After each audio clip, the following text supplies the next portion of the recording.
आज हम quadratic equation chapter के उन टॉपिक्स को देखेंगे जिनमें से पिछले 3 साल में 2017 से 2019 तक एनडीए में क्वेश्चंस पूछे हुए हैं। हम लोग केवल उन्हीं टॉपिक्स को रिवाइज करेंगे और फिर 1 बाय 1 टॉपिक्स के हिसाब से क्वेश्चंस को देखेंगे जो पिछले 3 साल में पूछे हुए हैं। ठीक है, तो हम लोग स्टार्ट करते हैं क्वाड्रेटिक इक्वेशन चैप्टर के अंदर। देखो, ax² + bx + c = 0 टाइप की कोई इक्वेशन होती है तो उसको हम लोग क्वाड्रेटिक इक्वेशन बोला करते हैं। क्वाड्रेटिक इक्वेशन मतलब यहाँ पे जो x की मैक्सिमम पावर है वो कितनी है, 2 है।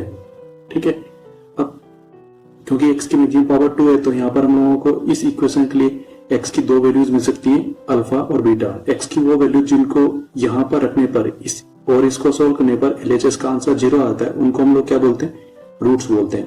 ये जो रूट्स होते हैं ये रियल भी हो सकते हैं और इमेजिनरी भी हो सकते हैं। ठीक है, तो जब ये रूट रियल होते हैं तो उसके लिए हम लोग कंडीशन क्या याद करते हैं कि b² - 4ac > 0, और जब b² - 4ac <0 होता है तो हम लोग बोलते हैं कि ये रूट्स इमेजिनरी है। ठीक है, अब ये जो क्वांटिटी थी ना b² - 4ac, इसको हम लोग डिस्क्रिमिनेंट बोलते हैं और इसको कैपिटल D से भी लिखा करते हैं, तो कैपिटल D = b² - 4ac होता है।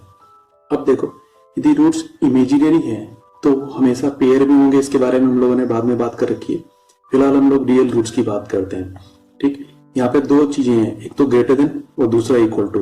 तो जब b² - 4ac = 0 है तो उसका मतलब है रूट्स रियल होंगे, एक तो ये चीज, दूसरा दोनों रूट्स इक्वल होंगे या फिर बोल दो कि दोनों रूट्स सेम होंगे। लेकिन जब b² - 4ac > 0 है तो रूट्स रियल तो है ही और वो अलग अलग होंगे, डिफरेंट रूट्स हम लोगों को मिलेंगे। ठीक है, अब देखो जो रूट्स हैं वो रियल भी हो सकते हैं और इमेजिनरी भी हो सकते हैं, लेकिन जब हम लोगों को ये लिख के दे देते हैं कि solutions of ax² + bx + c = 0, तो इसका मतलब है यहाँ पर x की केवल रियल वैल्यूज ही हम लोगों को पता करने हैं। ध्यान रखना है, सोल्यूशंस का मतलब होता है केवल रियल वैल्यूज और रूट्स का मतलब रियल भी हो सकता है और इमेजिनरी भी हो सकता है। ये डिफरेंस हम लोगों को समझना है। तो कोई भी क्वाड्रेटिक इक्वेशन हमारे पास में है ax² + bx + c = 0, तो उसके जो रूट्स होंगे वो हमेशा 2 होंगे, चाहे वो रियल हो चाहे नहीं हो। लेकिन जब सॉल्यूशन की बात करता है तो हो सकता है कि हम लोगों को दोनों रूट्स रियल मिले, यानी कि 2 सॉल्यूशंस हैं, है ना। हो सकता है कि केवल एक ही रूट रियल मिले, यानी कि एक सॉल्यूशन है। हो सकता है कि दोनों रूट रियल नहीं मिले, यानी कि कोई भी सॉल्यूशन नहीं है। तो सॉल्यूशंस 0, 1 और 2 हो सकते हैं। ठीक है, यानी कि मैक्सिमम सॉल्यूशन 2 हो सकता है, ये इसका मतलब है। लेकिन रूट्स तो हमेशा 2 होंगे, चाहे वो रियल हो चाहे इमेजिनरी हो। नेक्स्ट, अल्फा और बीटा के बेसिस पर अल्फा + बीटा = -b/a होता है और अल्फा × बीटा = c/a होता है। इसको हम लोग बोलते हैं सम ऑफ रूट्स और इसको हम लोग बोलते हैं प्रोडक्ट ऑफ रूट्स, और ये सभी के लिए अप्लाई होता है, चाहे वो इमेजिनरी रूट्स हो चाहे रियल रूट्स हो। इसमें बिल्कुल कंफ्यूजन नहीं होना चाहिए। जब हम लोग ax² + bx + c = 0 को सोल्व करते हैं तो हमारे पास में 2 मेथड है, एक तो फैक्टर कर दो और दूसरा इस वाले फॉर्मूले को काम में लो, x = -b ± √b² - 4ac/2 है। ठीक है, अब ये जो कॉन्सेप्ट है जो हम लोगों ने भी पढ़े हैं, इसके बेसिस पर कैसे कैसे क्वेश्चंस पिछले 3 साल में पूछ रखे हैं, 2017 से लेकर 19 तक, उनको हम लोग देखते हैं। क्वेश्चन है, consider the following statements in respect of the quadratic equation 4x - p x - q - r² = 0, p q r तीनों रियल नंबर है। क्या लिखा है, the roots are real, the roots are equal if p = q and r = 0, which of the above statements is or are correct। ठीक है भाई, तो जो इक्वेशन लिखी है वहां से बस हम लोगों को खाली रूट्स के बारे में जज करना है। तो इस इक्वेशन के अंदर इस ब्रैकेट को हम लोग ओपन कर लेते हैं। तो ब्रैकेट ओपन करते हैं, x और x² वगैरह सोल्व किया तो ये आ जाता है हमारे पास में। अब इसके अंदर से हम लोग b² - 4ac ट्राई करते हैं, तो ये हमारे पास में b है, ये a है और ये पूरा का पूरा c है। तो पीसफुली जब हम लोग इसको सोल्व करते हैं तो हमारे पास में आता है 16p - q² + r²। देखो, रूट्स रियल तब होते हैं जब b² - 4ac > 0 रहेगा, मतलब 0 हो सकता है और पॉजिटिव रहेगा तो भी चलेगा, नेगेटिव नहीं होना चाहिए। तो देख लो भाई, 16 पॉजिटिव है, यहाँ पर 2 नंबर का सब्ट्रैक्शन हो रहा है, फिर स्क्वायर कर रहे हैं, तो जो भी कुछ आंसर रहेगा ये पॉजिटिव तो रहना ही है क्योंकि स्क्वायर हो रहा है, यहाँ पर भी स्क्वायर हो रहा है। तो अल्टीमेटली जो b² - 4ac है ना, ये पॉजिटिव तो है ही। ठीक है, तो इसका मतलब जो रूट्स होंगे वो रियल होंगे। ठीक, अब इक्वल है या नहीं है ये अलग मैटर है ना। तो अब उसके आगे जो सेकंड स्टेटमेंट उसको देख लेते हैं, p = q है तो ये दोनों इक्वल होंगे तो ये 0 हो जाएगा। फिर आर इक्वल टू जीरो रखेंगे तो ये भी जीरो हो जाएगा, तो अल्टीमेटली पूरा जीरो हो जाने वाला है। तो B square minus 4ac second statement के हिसाब से जीरो हो जाएगा। तो उस केस में जो रूट्स होंगे वो इक्वल भी हो जाएंगे, तो ये दोनों स्टेटमेंट ही करेक्ट है। तो हमारा जो आंसर होगा वो ये हो जाएगा, both 1 and 2 are correct. Third one, next question है the equation p x square plus q x plus r is equal to zero, p Q r तीनों पॉजिटिव है, has distinct real roots a and b, which one of the following is correct. ठीक है, ए और B अलग अलग हैं, तो real roots भी हैं, तो बी स्क्वायर माइनस 4ac के हिसाब से q square minus 4pr greater than zero होना चाहिए। फिर a plus B equal to minus q upon p होना चाहिए और a into b equal to r upon p होना चाहिए। अब देखो पी क्यू आर कैसे हैं, तीनों पॉजिटिव हैं, तो पी अपन क्यू पॉजिटिव आएगा, लेकिन माइनस लगा हुआ है इसलिए ए प्लस बी कैसा आएगा, नेगेटिव, यानी कि a plus b less than zero. और आर और पी ये दोनों पॉजिटिव है ना, ये लिखा हुआ है, तो ए इंटू बी कैसा आएगा, ग्रेटर देन जीरो। अब कोई दो नंबर में से मल्टीप्लाई करने पर ग्रेटर देन जीरो आ रहा है, पॉजिटिव आ रहा है, और प्लस करने पर लेस देन जीरो आ रहा है। ठीक है, तो कैसे होएगा बताओ जरा। तो यहाँ पे ये केस हो सकता है कि या तो दोनों नेगेटिव हो या दोनों पॉजिटिव हो। तो जब ये वाला केस होगा कि दोनों नेगेटिव हैं, तब इन दोनों को प्लस करने पर लेस देन जीरो आंसर आ जाएगा। इसका मतलब ए भी लेस देन जीरो है और बी भी लेस देन जीरो है, तो ये सेकंड ऑप्शन हमारा आंसर है। नेक्स्ट क्वेश्चन है if both p and q belong to the set 1 2 3 4 then how many equations of the form px square plus qx plus 1 equal to 0 will have real roots। Real roots का मतलब है B square minus 4ac greater than equal to zero. तो इसके लिए जब b square minus 4ac लिखते हैं तो ये आता है Q square minus 4p greater than equal to zero. अब हम लोगों को पता करना है कि p और q के ग्रुप कौन कौन से बन सकते हैं, ये दोनों आने इसी में से हैं। तो हम मान लेते हैं कि p हम लोगों ने 1 ले लिया, तो जब हम लोग p 1 लेंगे तो q 2 3 और 4 आएगा जो इस x रिलेशन को सेटिस्फाई कर पाएगा। तो ऐसे ही जब p इक्वल टू 2 लेंगे तो ये q 3 और 4 आएंगे, p इक्वल टू 3 लेंगे तो q 4 ही आएगा, और p इक्वल टू 4 लेंगे तो q 4 ही आना है। तो बस उसके बाद काउंट कर लो कि ये कितने ग्रुप्स पॉसिबल है, जितने ग्रुप्स पॉसिबल है उतनी ही इक्वेशंस पॉसिबल हैं। तो काउंट करते हैं 1 2 3 4 5 6 7, तो हमारा आंसर कितना हो जाएगा, 7 groups are possible, so 7 types of equations are possible. अब ऐसी जगह पर खाली ये ध्यान रखना है कि p और q यहाँ पे रख के भी देखने हैं। यहाँ पर ये 1 लिखा है, 1 की जगह कुछ और नंबर होता है 2 4 वगैरह, तो फिर ये कम हो जाता है। देखो क्योंकि यहाँ पे 2 और 4 में 2 से डिवाइड कर सकते थे, तो इक्वेशन की तरफ भी हम लोगों को थोड़ा ध्यान देना चाहिए कि जो p और q आ गए हैं उनको यहाँ पे रख के भी देखना है, क्योंकि हम लोगों को इक्वेशन चाहिए बस कि कितनी टाइप की इक्वेशन बनेगी। ऐसा नहीं है कि जो आंसर्स हमारे पास में ये आ गए बस उनको काउंट कर लिया, ये हमेशा सही होना जरूरी नहीं है। फिलहाल यहाँ पे अप्लाई हो रहे हैं, इसलिए हमारे पास में 7 डिफरेंट टाइप की इक्वेशंस बन रही हैं, तो इसलिए सारे के सारे 7 कॉम्बिनेशंस यहाँ पर काम आ रहे हैं, अदरवाइज आंसर चेंज हुआ था। नेक्स्ट क्वेश्चन है what is the value of 2 + 1/2 + 1/2 plus chain बनती जा रही है। तो ठीक है, जब भी ऐसे क्वेश्चन करते हैं तो जहाँ से चेन रिपीट होना शुरू होती है वहाँ पर y रख देते हैं। तो एक तो पहले इसको कंप्लीट इक्वल टू y ले लेते हैं, फिर ये चेन यहाँ से रिपीट होती हुई आ रही है तो इसको हम लोग y पुट कर देते हैं, ये पुट कर दिया। ठीक है, एलसीएम वगैरह लिया, सोल्व किया इसको, तो हमारे पास में आया y = √2 - 1 और दूसरा आता है -√2 + 1। ठीक है, अब देखो √2 की वैल्यू होती है 1.41, तो यहाँ पे तो 1.41 रखेंगे तो y की वैल्यू पॉजिटिव आएगी, और यहाँ पर 1.41 रखेंगे तो माइनस साइन आने के कारण से यहाँ पर y की वैल्यू नेगेटिव आएगी। ये बात समझ में? देखो ये जो कुछ लिखा हुआ था इसके अंदर सब कुछ प्लस प्लस होते हुए नजर आ रहा है, तो नेगेटिव होने के तो कुछ चांस ही नहीं बनते हैं, यानी कि जो y का आंसर आएगा इस पूरे वाली चीज के लिए ये पॉजिटिव आना चाहिए, ये इसका मतलब है ना। लेकिन यहाँ वाले केस के अंदर y नेगेटिव आ रहा है, तो यही वाला हमारा आंसर है, क्योंकि इसी में y की वैल्यू पॉजिटिव आ रही है। तो y = आएगा √2 - 1, तो हमारा आंसर हो जाएगा ये फर्स्ट वाला। नेक्स्ट क्वेश्चन है the roots of the equation are what. तो अब या तो इस इक्वेशन को सोल्व कर लो, नहीं तो रूट्स हम लोगों को लिख के दे रखे हैं, और इसमें पहले जो रूट हैं वो तो अजीब से हैं और बाद वाले रूट ईजी हैं, 1/2 1 1 और 1/2। ठीक है, तो मान लो हमारे पास में इसके दो रूट्स हैं अल्फा और बीटा, तो उनका प्रोडक्ट करेंगे तो अल्फा × बीटा = C/A के हिसाब से ये अपना CA P - Q और ये A Q - R, तो C/A के हिसाब से P - Q / Q - R आएगा। अब इनमें से चेक कर लो कि प्रोडक्ट ऑफ रूट्स किसके साथ में मैच हो रहा है, खाली इस वाले आंसर के साथ में ये मैच हो पा रहा है, तो बस यही हमारा आंसर है, आगे कुछ करने की जरूरत ही नहीं है।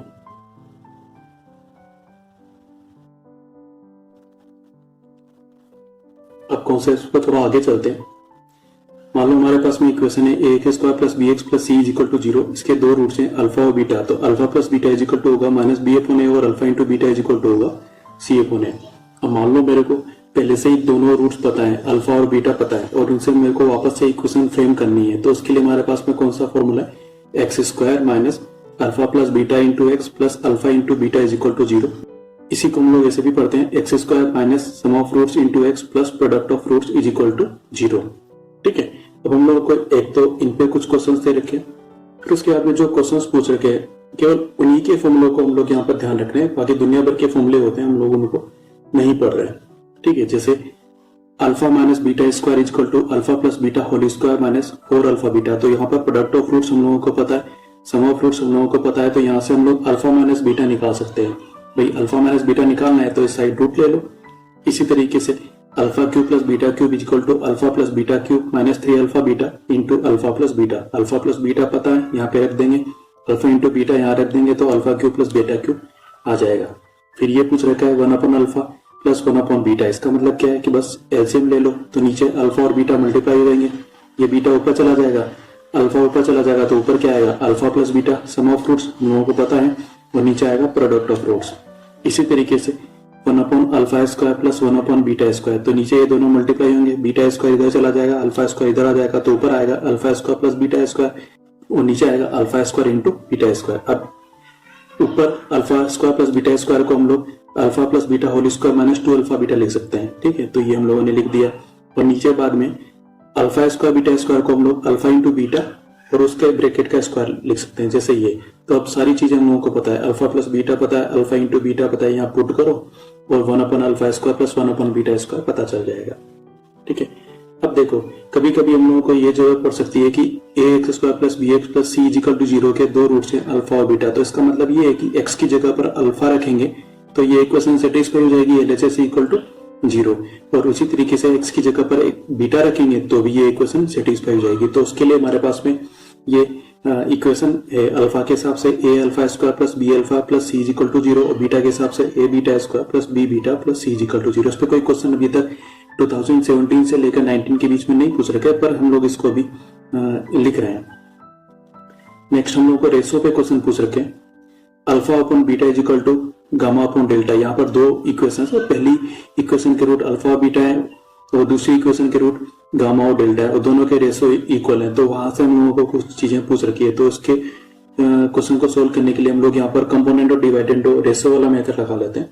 तो ये बन जाएगा alpha plus beta divided by alpha minus beta is equal to gamma plus delta divided by gamma minus delta. ठीक है, अब इसके अंदर अल्फा प्लस बीटा और गामा प्लस डेल्टा तो हम लोगों को पता है, ठीक, लेकिन अल्फा माइनस बीटा और गामा माइनस डेल्टा हम लोग को इजीली नहीं पता है, क्योंकि जब हम लोग इसको सोल्व करते हैं तो स्क्वायर रूट आया था। देखो यहाँ पर अल्फा माइनस बीटा स्क्वायर का फॉर्मूला ये बिना स्क्वायर रूट वाला, लेकिन जब अल्फा माइनस बीटा निकालेंगे तो स्क्वायर रूट लेना पड़ेगा, है ना। तो इसको सोल्व करने के लिए अपन दोनों साइड स्क्वायर कर देते हैं। स्क्वायर करने से alpha plus beta whole square alpha minus beta whole square ये इस फॉर्मूले से आ ही जाएगा आसानी से बिना किसी स्क्वायर रूट के।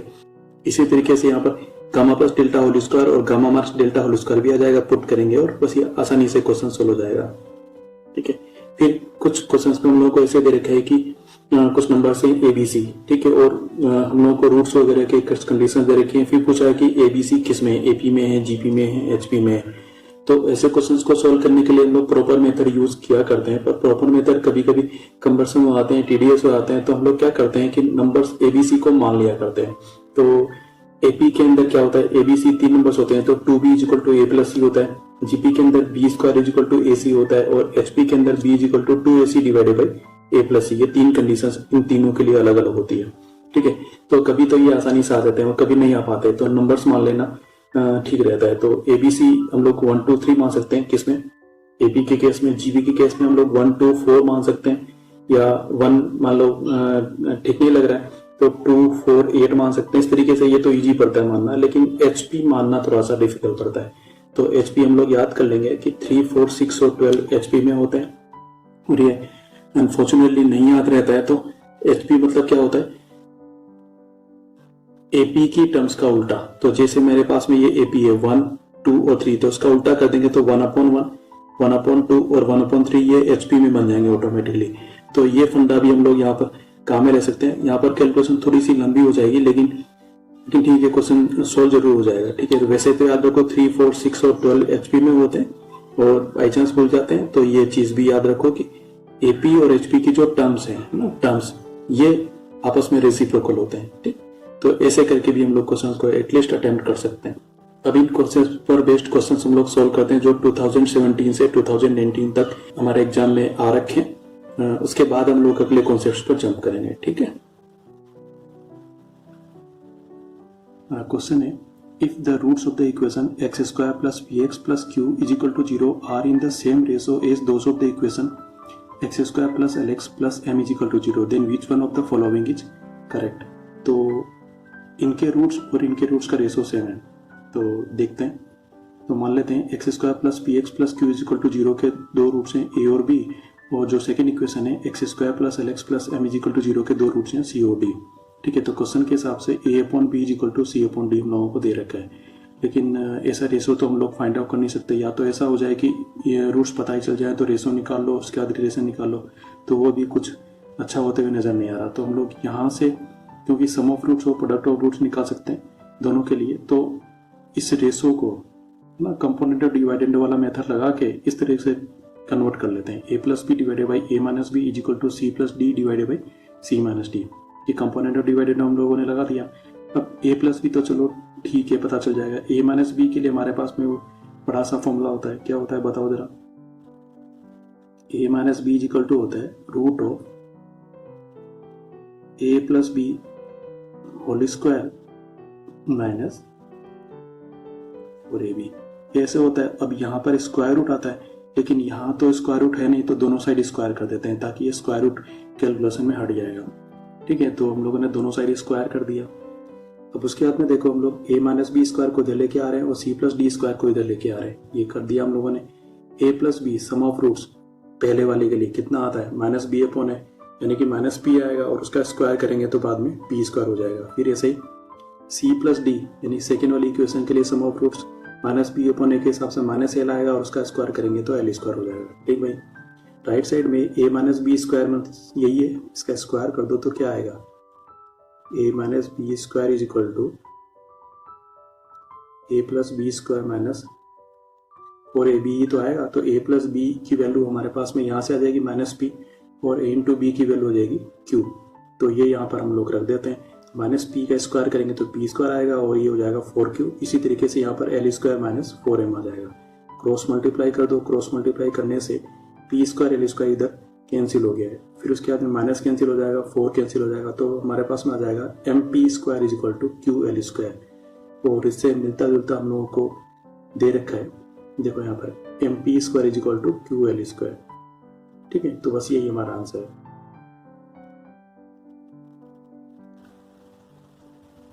नेक्स्ट क्वेश्चन है the ratio of the roots of the equation x square plus b x plus c is equal to 0 and p x square plus q x plus r equal to 0 are equal.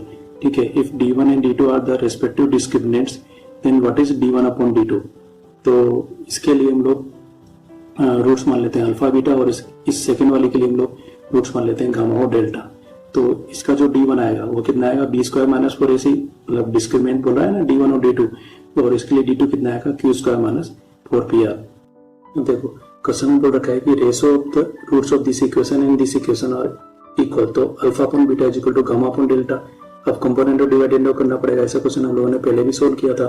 तो ये हो जाएगा alpha plus beta upon alpha minus beta और इधर हो जाएगा gamma plus delta upon gamma minus delta. ठीक है, अब इनकी वैल्यू हम लोगों को यहाँ पे पुट करनी है, लेकिन अब क्योंकि d1 और d2 हम लोग को फाइंड आउट करना है और d1 d2 B square minus 4ac और क्यू स्क्वायर माइनस 4pr की टर्म्स में है, तो इनको हम लोगों को यहाँ पर काम में ले लेना है। तो देखें कैसा हो रहा है, अल्फा प्लस बीटा आ जाएगा माइनस बी अपॉन है, alpha into beta C upon है। अब alpha minus beta square is equal to alpha plus beta square minus 4 alpha beta होता है। सोल्व करेंगे तो यहाँ पर बी स्क्वायर माइनस 4ac आ रहा है। तो ये जो बी स्क्वायर माइनस 4ac आया है ना, इसकी जगह हम लोग d1 रख देते हैं क्योंकि हम लोगों को d1 में इंटरेस्ट है। तो ये हो जाएगा alpha minus beta square is equal to d1 upon A square. तो सिमिलरली गामा माइनस डेल्टा हमारे पास में हो जाएगा d2 अपॉन पी स्क्वायर। तो यहाँ पर गामा माइनस डेल्टा की वैल्यू रख दी, अल्फा माइनस बीटा की वैल्यू रख दी, अल्फा प्लस बीटा पता ही है माइनस बी अपॉन है और गामा प्लस डेल्टा पता ही है माइनस क्यू अपॉन पी, ये रख दी। इनको थोड़ा सा सोल्व करते हैं तो हमारे पास में d1 अपॉन d2 आ जाएगा B square upon Q square. तो ये हमारा आंसर हो जाएगा। अब उसकी जगह पर हम लोग ये मेथड भी काम में ले सकते हैं कि कोई ऐसी इक्वेशन अपने आप ही बना लेते हैं। जैसे मान लो पहली इक्वेशन के रूट हम लोग 1 और 2 ले लेते हैं और दूसरी इक्वेशन के रूट 3 और 6 ले लेते हैं, तो इन दोनों का रेशो इक्वल है। तो इसके हिसाब से जब हम लोग इक्वेशन लिखेंगे तो ये x-1 x-2 इक्वल टू 0 आएगी और यहाँ से हम लोगों को ABC वगैरह पता चल जाएंगे।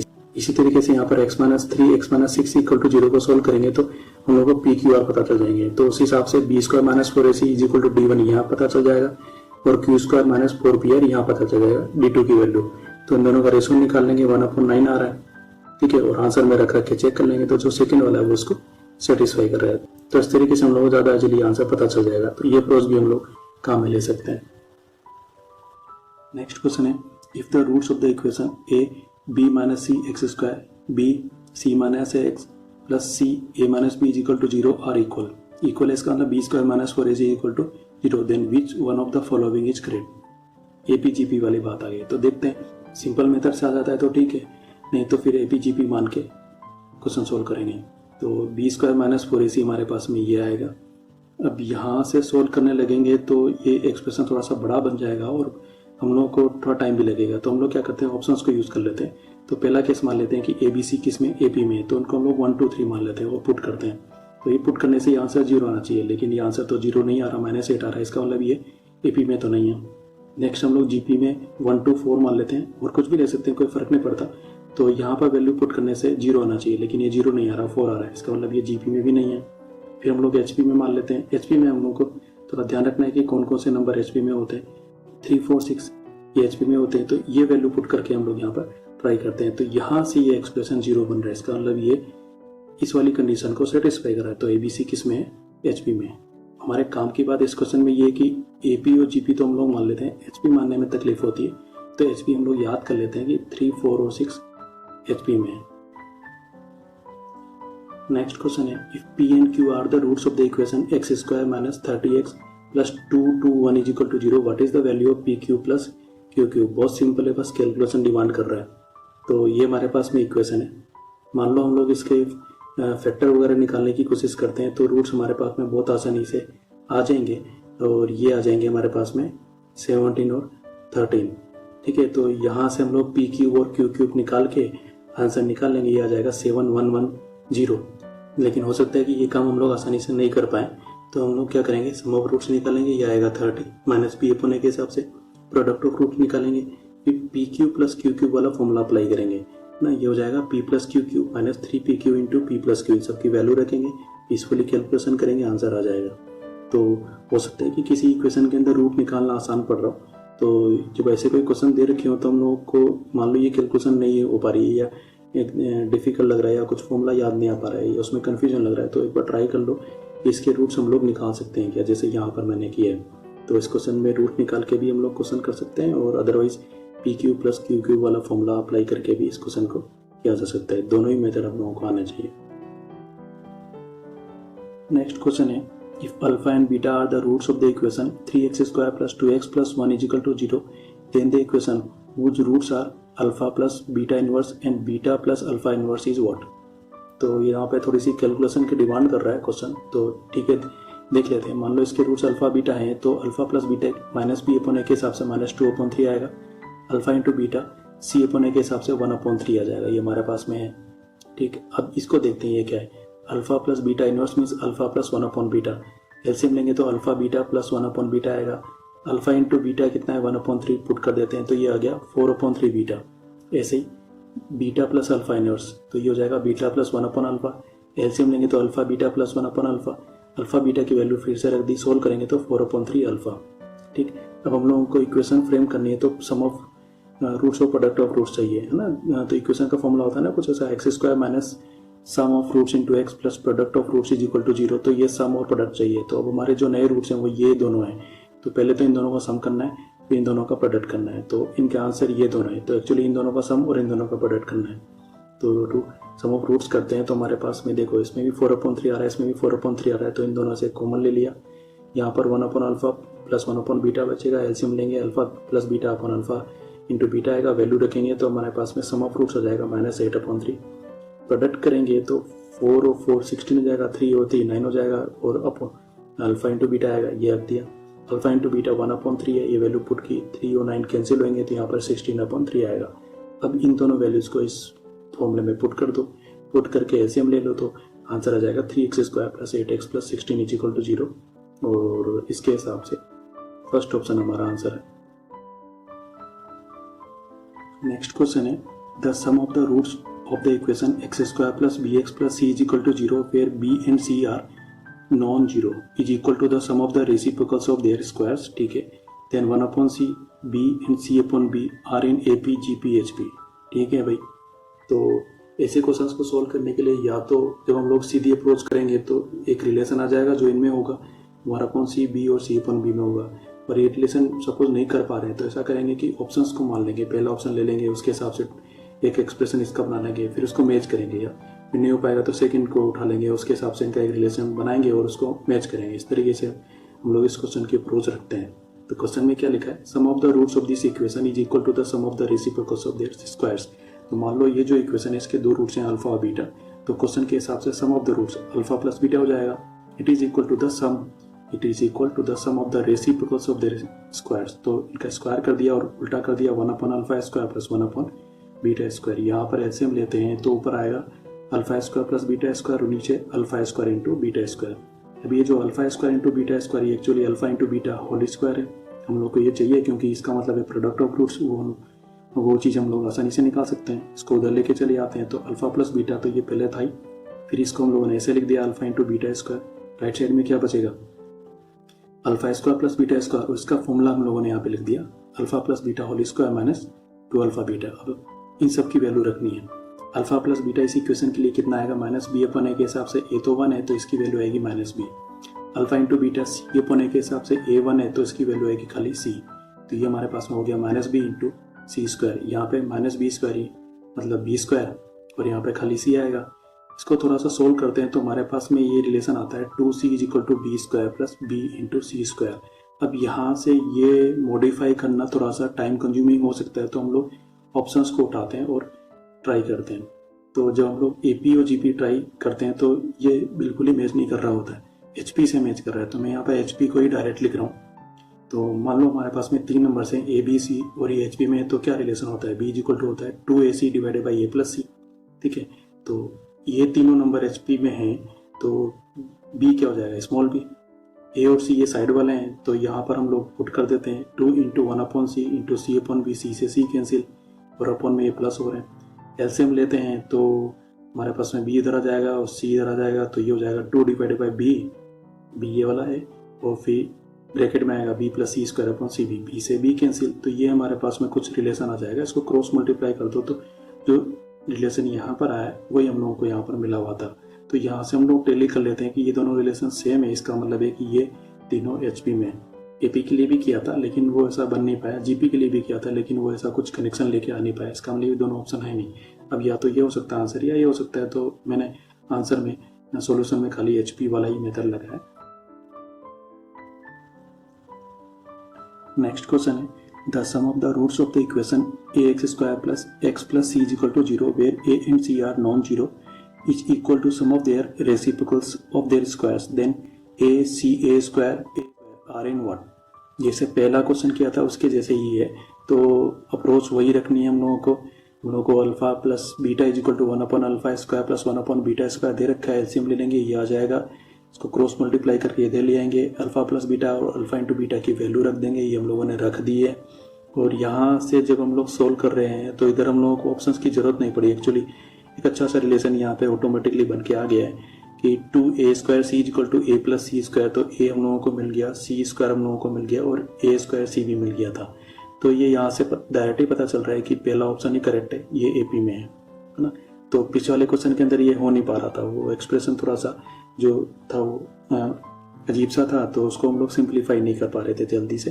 हालांकि वो भी पॉसिबल है, इसलिए हम लोगों ने ऑप्शंस यूज कर लिए। और यहाँ पर जो एक्सप्रेशन था वो इजी आ गया है, तो हम लोगों को डायरेक्ट ही पता चल गया कि ये AP में है। अदरवाइज हम लोग क्या करते, 1 बाय 1 इन ऑप्शंस को उठाते, इसमें फिट करते और उसके बाद जो यहाँ से इक्वेशन आती है उसको इसमें टैली करते और फिर उसके बाद अपना आंसर देते हैं। ठीक है, तो फर्स्ट हमारा आंसर है इस क्वेश्चन में।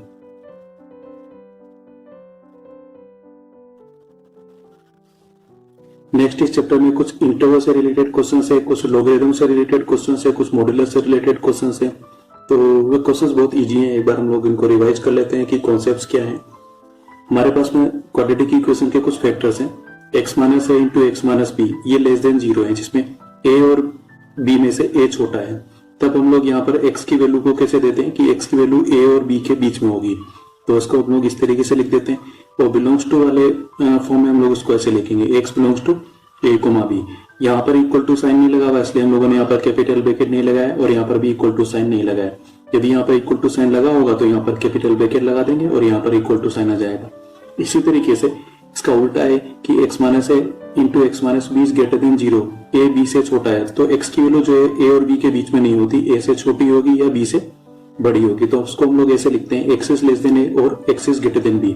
और जब हम लोग इंटरवल के फॉर्म में इसको रिप्रेजेंट करते हैं तो वो ऐसे हो जाता है कि x की वैल्यू माइनस इन्फिनिटी से लेकर a तक यूनियन x की वैल्यू b से लेकर इन्फिनिटी तक। अब क्योंकि यहाँ पर इक्वल टू साइन नहीं लगा हुआ, इसलिए यहाँ पर भी हम लोगों ने इक्वल टू साइन नहीं लगाया है और यहाँ पर कैपिटल ब्रैकेट यूज नहीं किया है, होगा तो कैपिटल ब्रैकेट यूज कर लेंगे। फिर modulus function, modulus x is equal to X लिखा जाता है when x is greater than equal to 0, और इसको हम लोग माइनस एक्स लिख देते हैं when x is less than 0। अब ये जो डेफिनेशन है यहाँ पर थोड़ा सा गौर करना है कि ये जो दो वर्टिकल लाइन है इसके अंदर जो लिखा है उसी को हम लोग एजीटी लिख रहे हैं या उसके आगे माइनस लगा के लिख रहे हैं, बस ये हमारे काम की बात है। तो x लिखा है तो x लिख दिया और यहाँ माइनस एक्स लिख दिया। अब ऐसे ही यहाँ पर मान लो x माइनस 3 लिखा है तो यहाँ पर x माइनस 3 लिखेंगे और यहाँ पर माइनस के साथ में x माइनस 3 लिखेंगे, ब्रैकेट के बाहर लिखा हुआ माइनस। और यहाँ पर x की जगह पर देखो ये x लिखा हुआ तो ये लिख दिया है, तो यहाँ पर हम लोग x की जगह पर क्या लिखेंगे, x माइनस 3। अब यहाँ से 3 को उधर लेके जाओ तो पता चलेगा कि when x is greater than equal to 3, तब इसको हम लोग डायरेक्ट x माइनस 3 लिख सकते हैं। जब यहाँ पर देखो x माइनस 3 लेस देन 0 हो जाएगा, 3 को उधर लेके जाओ तो पता चलेगा कि when x is less then 3, तब हम लोग इसको माइनस लगा के लिखेंगे। ठीक है, तो बस ये खाली लिखने का तरीका है। जहां पर मेरे पास में मॉड्यूलस की इक्वेशन आ रही होती है तो मैं वहां पर मॉड्यूलस इस तरीके से हटा लिया करता हूँ। यहाँ पर मेरे पास में मॉड्यूलस हटकर एक एल्जेब्रिक फॉर्म में आ जाता है, उसके बाद मैं इक्वेशन को आसानी से सोल्व कर लेता हूँ। बस उस समय सोल्व करते समय ये ध्यान रखना है कि x था क्या, जब x 3 से ज्यादा था तब ये लिख के सोल्व कर रहे थे, तो जो आंसर आएगा उसमें वो आंसर काउंट होगा जो 3 से ज्यादा है। और यहाँ पर x 3 से कम है, तो जब इसके लिए हम लोग कभी सोल्व करेंगे कोई इक्वेशन होगी तो वहां पे उन्हीं आंसर्स को हम लोग कंसीडर करेंगे जो 3 से कम है। हम लोग क्वेश्चन सोल्व किए हुए उनको एक बार देखेंगे कि कैसे सोल्व हो रहा है। ठीक, नेक्स्ट इसकी इंपॉर्टेंट चीज ये है कि मॉड्यूलस के बाद में जो कुछ भी आंसर आएगा वो हमेशा पॉजिटिव आएगा। ठीक है, चाहे इसके अंदर नेगेटिव वैल्यू हो चाहे इसके अंदर पॉजिटिव वैल्यू। मॉड्यूलस का काम है कि उसकी न्यूमेरिकल वैल्यू को बताना है ना, और न्यूमेरिकल वैल्यू हमेशा पॉजिटिव मानी जाती है। यहाँ पर माइनस साइन आया हुआ है, इसका मतलब ये नहीं है कि ये नेगेटिव है भाई। x इज लेस देन 0 मतलब x पहले से नेगेटिव है, फिर उसको माइनस से मल्टीप्लाई कर दिया, मतलब -1 से मल्टीप्लाई कर दिया तो वो ऑटोमेटिकली पॉजिटिव होगा, इसलिए माइनस साइन वहां पर लगा हुआ है। तो बस ये समझना है कि मॉड्यूलस के बाद में जो आंसर आएगा वो पॉजिटिव आएगा। नेक्स्ट हमारे पास में लिखा हुआ है कि modulus x equal to a कोई नंबर है जो 0 से छोटा नहीं है, मतलब नेगेटिव नहीं है, क्योंकि modulus x equal to negative number तो हो ही नहीं सकता है, पॉजिटिव ही होगा ना। तो x is not less than 0। तो जब ऐसे इक्वेशन को सोल्व करते हैं तो यहाँ पर दो इक्वेशन बनाए करते हैं, एक तो x इक्वल टू a और दूसरी x equal to minus a। ठीक है, इसको अलग सोल्व कर लेते हैं, इसको अलग सोल्व कर लेते हैं और आंसर दोनों में से लेके आते हैं, कॉमन नहीं, या तो ये आंसर है या ये आंसर है। ठीक है, इसी तरीके से मान लो मेरे पास में इक्वेशन है modulus x equal to y, यहाँ पर भी कुछ फंक्शन है यहाँ पर भी कुछ फंक्शन है। इसको सोल्व करना है तो या तो मॉड्यूलस हटाओ, नहीं तो ऐसे कर लो जैसे यहाँ पर किया था। यहाँ पे दरअसल यही था x is equal to plus minus है, तो एक बार प्लस a ले लिया था, एक बार माइनस a ले लिया था। ठीक है, तो यहाँ पर हम लोग केसेस बना रहे होते हैं, दो केसेस, एक प्लस a वाला और एक माइनस a वाला। इसी तरीके से यहाँ पर भी हम लोग कर सकते हैं, x equal to plus minus y ले सकते हैं, तो एक बार x equal to plus y लेके एक इक्वेशन सोल्व कर लेंगे, अगली बार x equal to minus y लेके दूसरी इक्वेशन सोल्व कर लेंगे। ठीक है, वैसे इस पर अभी क्वेश्चन नहीं पूछ रखा है। फिर नेक्स्ट लॉग के लिए log of a base b is equal to c है, तो हम लोग a is equal to b to the power c ले सकते हैं। सीधा सीधा log का मतलब ये होता है कि b की पावर में हम लोग क्या लिखें जिससे कि हम लोगों को a मिल जाए। अब हम लोग इसकी डेफिनेशन पे नहीं जाएंगे, ठीक है, हम लोग खाली ये समझेंगे कि इसको हम लोग कैसे सोल्व कर सकते हैं। b को उधर लेके जाओ और इसको b to the power c लिख दो। ठीक है, अब देखो मान लो हमारे पास में ये तो चलो नंबर्स में लिखा हुआ है, कुछ x और y में इक्वेशन लिख रखी है, y is equal to log x किसका log निकल रहा है, x का, किसके बेस पर, b के बेस पर। तो यहाँ पर क्या कंडीशन है, क्या रिक्वायरमेंट है जब ये फंक्शन वर्क करेगा, ये जो x होता है ना जिसका हम लोग फाइंड आउट कर रहे हैं वो हमेशा पॉजिटिव होना चाहिए, x इज ग्रेटर देन 0। ये जो बेस है ये पॉजिटिव होना चाहिए, लेकिन ये 1 नहीं हो सकता। b इज ग्रेटर देन 0 और b should not be equal to 1। इन तीनों कंडीशंस को सेटिस्फाई करने पर ही हम लोग x, b और y की वैल्यू फाइंड आउट कर सकते हैं। ठीक है, इस पर हम लोगों को क्वेश्चन पूछ रखा है। जैसे ये इनइक्वालिटीज थी, ऐसे ही एक इनइक्वालिटी यहाँ पर दे रखी है कि log of a base b greater then c। यहाँ पर हम लोग a फाइंड आउट कर सकते हैं, b को सीधे सीधे उधर लेके चले जाओ तो a फिर यहाँ पर b to the power c हो जाएगा, बिल्कुल इक्वेशन की जैसे। बस ये ध्यान रखना है कि लेस देन लगेगा कि ग्रेटर देन लगेगा। तो जब b की वैल्यू 1 से बड़ी होती है तो यहाँ पर साइन में कोई चेंज नहीं होता, इधर ग्रेटर देन लगाए तो इधर भी ग्रेटर देन ही लगा रहेगा। और जब b की वैल्यू 0 और 1 के बीच में होगी तो ये साइन चेंज हो जाएगा, ग्रेटर देन की जगह पर लेस देन आ जाएगा। देखो जो b की वैल्यू है वो 0 से बड़ी है और 1 नहीं है, इसका मतलब है 0 से चल के 1 को छोड़ दिया फिर उसके आगे, तो b की जो रेंज है वो 0 से लेकर 1 के बीच में और 1 से आधा ऐसे। तो जो ये वाली रेंज है उसके अंदर ये साइन नहीं चेंज हो रहा। जब b की वैल्यू 1 से बड़ी है तो ये यहाँ पर ग्रेटर देन लिखा है तो ग्रेटर देन ही रहेगा, लेस देन लिखा है तो लेस देन ही रहेगा। लेकिन जब b की वैल्यू 0 और 1 के बीच में है तो उस समय पर ये साइन पलट जाता है, ग्रेटर देन का साइन लेस देन में कन्वर्ट होता है। तो हम लोग को इस पर नहीं, इस पे क्वेश्चन पूछ रखा है तो हम लोग को साइन कन्वर्जन की जरूरत ही नहीं पड़ी है। एक्चुअली इंडिया में जो क्वेश्चन पूछे जाते हैं वो इजी पूछे जाते हैं और वो थोड़े से कॉन्सेप्चुअल होते हैं। तो बस कॉन्सेप्ट इतनी ही हम लोगों को जरूरत पड़ती है कॉन्सेप्ट्स की, और बस हम लोग इनको सीख लेंगे और आगे क्वेश्चन कर लेंगे। तो हम लोग अब इन पे बेस्ड क्वेश्चन सोल्व करने वाले हैं। ठीक है, तो स्टार्ट करते हैं। तो हमारा क्वेश्चन है, if the difference between the roots of the equation x square plus kx plus 1 is equal to 0 is strictly less than root 5। ठीक भाई, where modulus k is greater than equal to 2 then k can be any element of the interval. और k क्या हम लोगों को कुछ answer दे रखा है डिफरेंट इंटरवल के फॉर्म में। ठीक है भाई, तो मान लो x square plus k x plus 1 is equal to 0 के दो रूट्स हैं a और b। ठीक है, तो इनका जो डिफरेंस है वो रूट 5 से कम है ना, यानी कि a माइनस बी जो है वो रूट 5 से कम है। तो a माइनस बी पता होना चाहिए, तभी तो उसको रूट 5 से कम रखेंगे।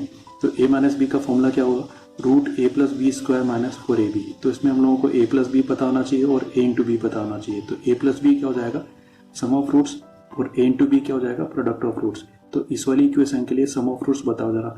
माइनस बी अपॉन ए के हिसाब से माइनस क्या आएगा, तो a plus b is equal to minus क्या हो जाएगा, और फिर प्रोडक्ट ऑफ रूट्स होता है c अपॉन ए, तो a into b is equal to हो जाएगा 1। ये दोनों वैल्यू यहाँ पे रख दो, तो माइनस के स्क्वायर मीन्स के स्क्वायर, और यहाँ पे 1 रखेंगे तो खाली 4 बचेगा। अब उसके बाद हमें क्वेश्चन के हिसाब से ये जो डिफरेंस है ये रूट 5 से कम होना चाहिए। तो इसका मतलब है root k square minus 4 is less than root 5।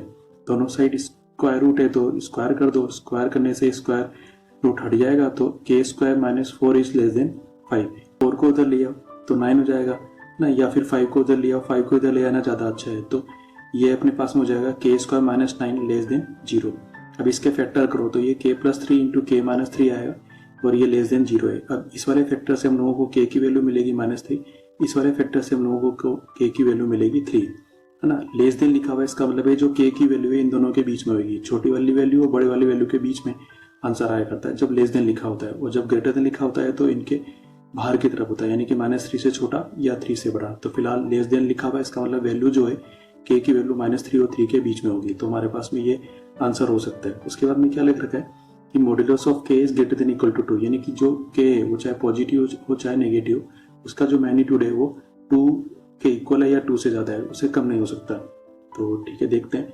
देखो ये अपने पास में नंबर लाइन है, -3 मैंने यहाँ बना दिया, 3 यहाँ बना दिया, और इसके हिसाब से अपने पास में 2 और -2 मैंने यहाँ बना दिए। अब देखो जो वैल्यू -2 से 3 के बीच में होगी, जब हम लोग उसका मॉड्यूलस निकालेंगे, मतलब खाली मैग्नीट्यूड की बात करेंगे, तो वो 2 और 3 के बीच में आएगा, क्योंकि हम लोग को मॉड्यूलस के ग्रेटर देन इक्वल टू 2 लिखा हुआ है ना। तो यहाँ पे जो भी नंबर होंगे उनका मॉड्यूलस 2 से ज़्यादा होगा या 2 के इक्वल होगा। ठीक है, तो हम लोग क्या करेंगे कि इस वाले पोर्शन को सेट कर देंगे, ये हमारा आंसर हो सकता है। फिर दूसरा 2 और 3 के बीच के जो नंबर होंगे ऑटोमेटिकली वो तो वैसे ही पॉजिटिव है, तो उनका मॉड्यूलस के ग्रेटर देन इक्वल टू 2 है ही। तो हमारा जो आंसर है वो यहाँ पर भी हो सकता है और यहाँ पर भी हो सकता है। तो हम लोग बोलेंगे कि के की वैल्यू -3 से लेकर -2 तक है और फिर 2 से लेकर 3 तक है। ठीक है, -3 और 3 शामिल नहीं है इसलिए इनके तरफ स्मॉल ब्रैकेट लगेगा। -2 शामिल है क्योंकि यहाँ पर इक्वल टू लगा हुआ है तो -2 के लिए कैपिटल ब्रैकेट लगाएंगे। 2 भी शामिल है क्योंकि यहाँ इक्वल टू लगा हुआ है तो 2 के लिए भी कैपिटल ब्रैकेट लगेगा। तो अपना आंसर इसमें से हो जाएगा ये फर्स्ट वाला हमारा आंसर है।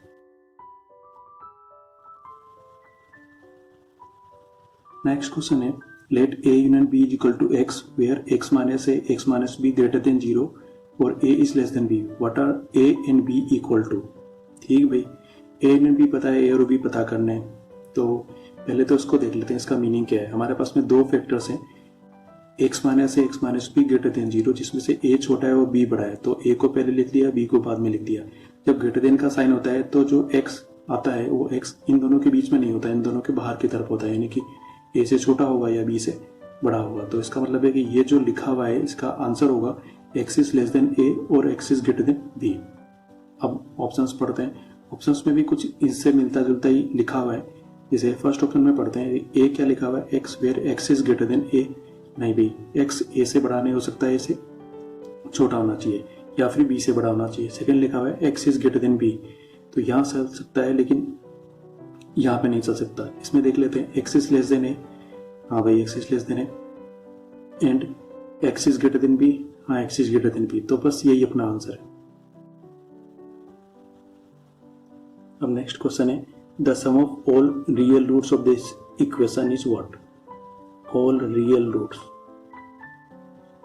और ये जो इक्वेशन दे रखी है ये मॉडुलस में दे रखी है तो जब भी ऐसी कोई इक्वेशन नजर आती है तो या तो उस मॉडुलस वाले को टी ले लो।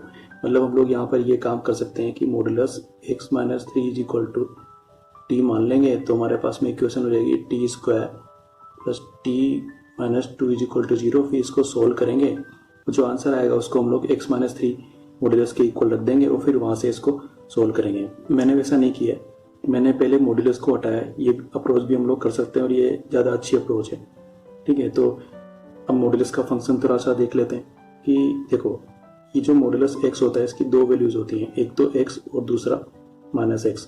x तब रखते हैं जब x is greater than equal to 0 और माइनस x तब रखते हैं जब x इज लेस देन 0। इसके जगह पर यदि ऐसा लिखा हो जैसे यहाँ पर x माइनस 3 लिखा है तो हम लोग दो केस मान लेंगे। जैसे यहाँ पर x लिखा हुआ था तो x greater than equal to 0 तो हम लोग केस मान लेंगे इसके लिए कि x minus 3 greater than equal to 0 क्योंकि इन दोनों वर्टिकल लाइन के अंदर x माइनस 3 लिखा हुआ है। और दूसरा केस क्या था x इज लेस देन 0, तो दूसरा केस हम लोगों ने मान लिया कि x माइनस 3 लेस देन 0। ठीक है, अब इस 3 को उधर ले जाओ इधर भी लेके आओ तो यहाँ पर पता चलेगा कि x is greater than equal to 3 और यहाँ पर पता चलेगा कि x इज लेस देन 3। ठीक है, ये दो केस हम लोगों ने इस डेफिनेशन के हिसाब से बना लिया। ठीक, जब ये वाला केस होता है तो ये वर्टिकल लाइन सीधे सीधे हटा देते हैं और जो भी वर्टिकल लाइन के अंदर लिखा है उसको हम लोग लिख देते हैं। और जब ये केस होता है तो वर्टिकल लाइन हटा देते हैं और साथ में माइनस और लगा देते हैं। तो फर्स्ट वाला केस ऊपर वाला है तो यहाँ पर हम लोग सीधे सीधे मॉडुलस हटाएंगे और जैसा x माइनस 3 वैसा लिख देंगे। तो यहाँ तो स्क्वायर है तो वैसे भी कुछ नहीं फर्क पड़ने वाला, ये x माइनस 3 स्क्वायर हो जाएगा, ये सीधे सीधे x माइनस 3 है, ये माइनस 2 है ही। यहाँ पर फर्क पड़ेगा क्योंकि यहाँ पर x के आगे मतलब जो वर्टिकल लाइन के अंदर लिखा है उसके आगे माइनस लगाना है। तो जब हम लोग इसके आगे माइनस लगाएंगे तो स्क्वायर होने के कारण से यहाँ तो फर्क नहीं पड़ना, लेकिन यहाँ फर्क पड़ना है, ये माइनस फिर ब्रैकेट x माइनस 3 आएगा। तो हमारे पास में जो इसके हिसाब से इक्वेशन बनेगी वो बनेगी x माइनस 3 स्क्वायर, फिर ये माइनस आ गया, देखो प्लस की जगह माइनस आ गया, फिर x minus 3 minus 2 is equal to 0। अब इसको सोल्व करना है, इसको सोल्व करना है तो इसको सोल्व करेंगे तो यहाँ पर x की दो वैल्यू आ रही है 4 और 1। तो इसको सोल्व करने के बाद में लेकिन इसकी प्राइमरी रिक्वायरमेंट क्या थी कि x is greater than equal to 3। अब इन दोनों में से कोई 3 से बड़ा है क्या या 3 के इक्वल है क्या? हाँ केवल 4 है तो 1 को हम लोगों को रिजेक्ट करना पड़ेगा, 1 हमारे काम का नहीं है। तो यहाँ पर केवल एक ही आंसर आएगा x इक्वल टू 4 और वो रियल है क्या? हाँ भाई रियल है।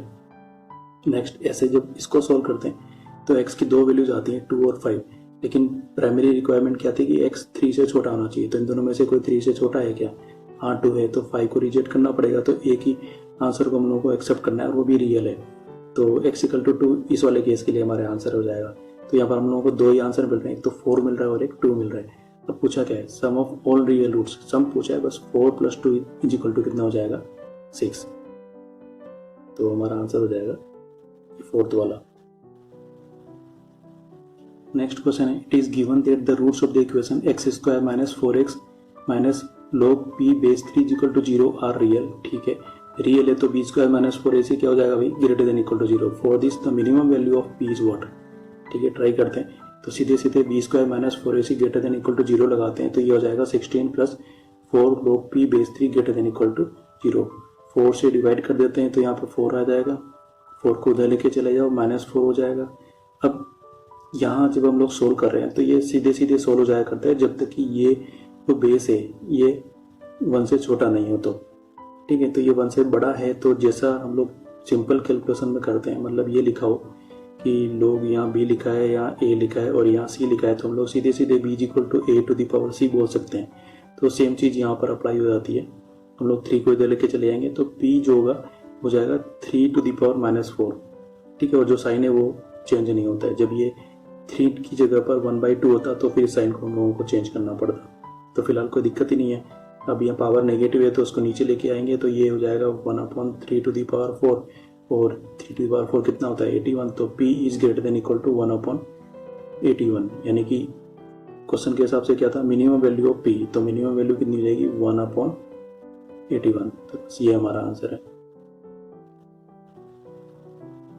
नेक्स्ट क्वेश्चन है how many real roots does this equation have. तो ऐसा क्वेश्चन हम लोगों ने पहले भी किया था जिसमें मॉड्यूलस x-3 आ रखा था। तो बस वही अप्रोच हम लोग यहाँ पर रखेंगे, वही ज़्यादा अच्छी है और उसी से क्वेश्चन 100% सही होगा। दूसरी अप्रोच पे हम लोगों को इतना ध्यान नहीं देना है, ठीक है। तो देखो यहाँ पे मॉड्यूलस 1 आया हुआ है, इसको हटाना है।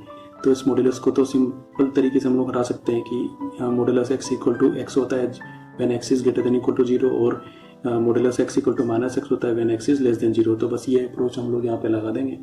तो पहले वाले केस में x is greater than equal to 0 में मॉड्यूलस x की जगह पर x लिखेंगे, इस पर कोई फर्क नहीं पड़ रहा है, यहाँ पर मॉड्यूलस है ही नहीं। तो ये एक इक्वेशन आ जाएगी, इसको सोल्व करेंगे तो x की 2 वैल्यू आएंगी -2 और -1। अब यहाँ क्या लिखा हुआ है, x की वैल्यू 0 से ज़्यादा ही होनी चाहिए या इक्वल हो सकती है, छोटी नहीं हो सकती। या तो दोनों x की वैल्यू 0 से छोटी आ रही है, इसका मतलब ये दोनों आंसर्स पॉसिबल नहीं है। तो इन दोनों को हम लोगों को डिलीट करना पड़ेगा, ये हमारे काम के नहीं है, रियल रूट्स नहीं है। ऐसे ही यहाँ पर देखो मॉड्यूलस x की जगह पर -x लिखना है, बस यहाँ -x लिख दो तो ये हो जाएगा x² - 3x + 2।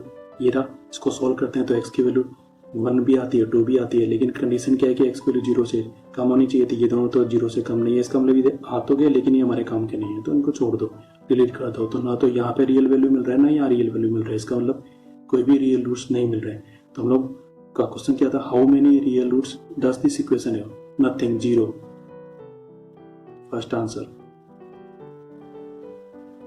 अब नेक्स्ट क्वेश्चन है modulus x² - 3x + 2 greater than x² - 3x + 2। Same type की एक्सप्रेशन दे रखी है, यहाँ पे तो मॉड्यूलस लिखा है और यहाँ पे मॉड्यूलस नहीं लिखा है। Then which one of the following is correct, मतलब ये बताना है कि कौन से वाले x के लिए ये स्टेटमेंट करेक्ट है।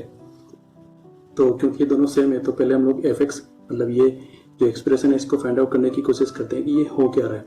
तो मैं इसको fx ले लेता हूँ, fx = x² - 3x + 2।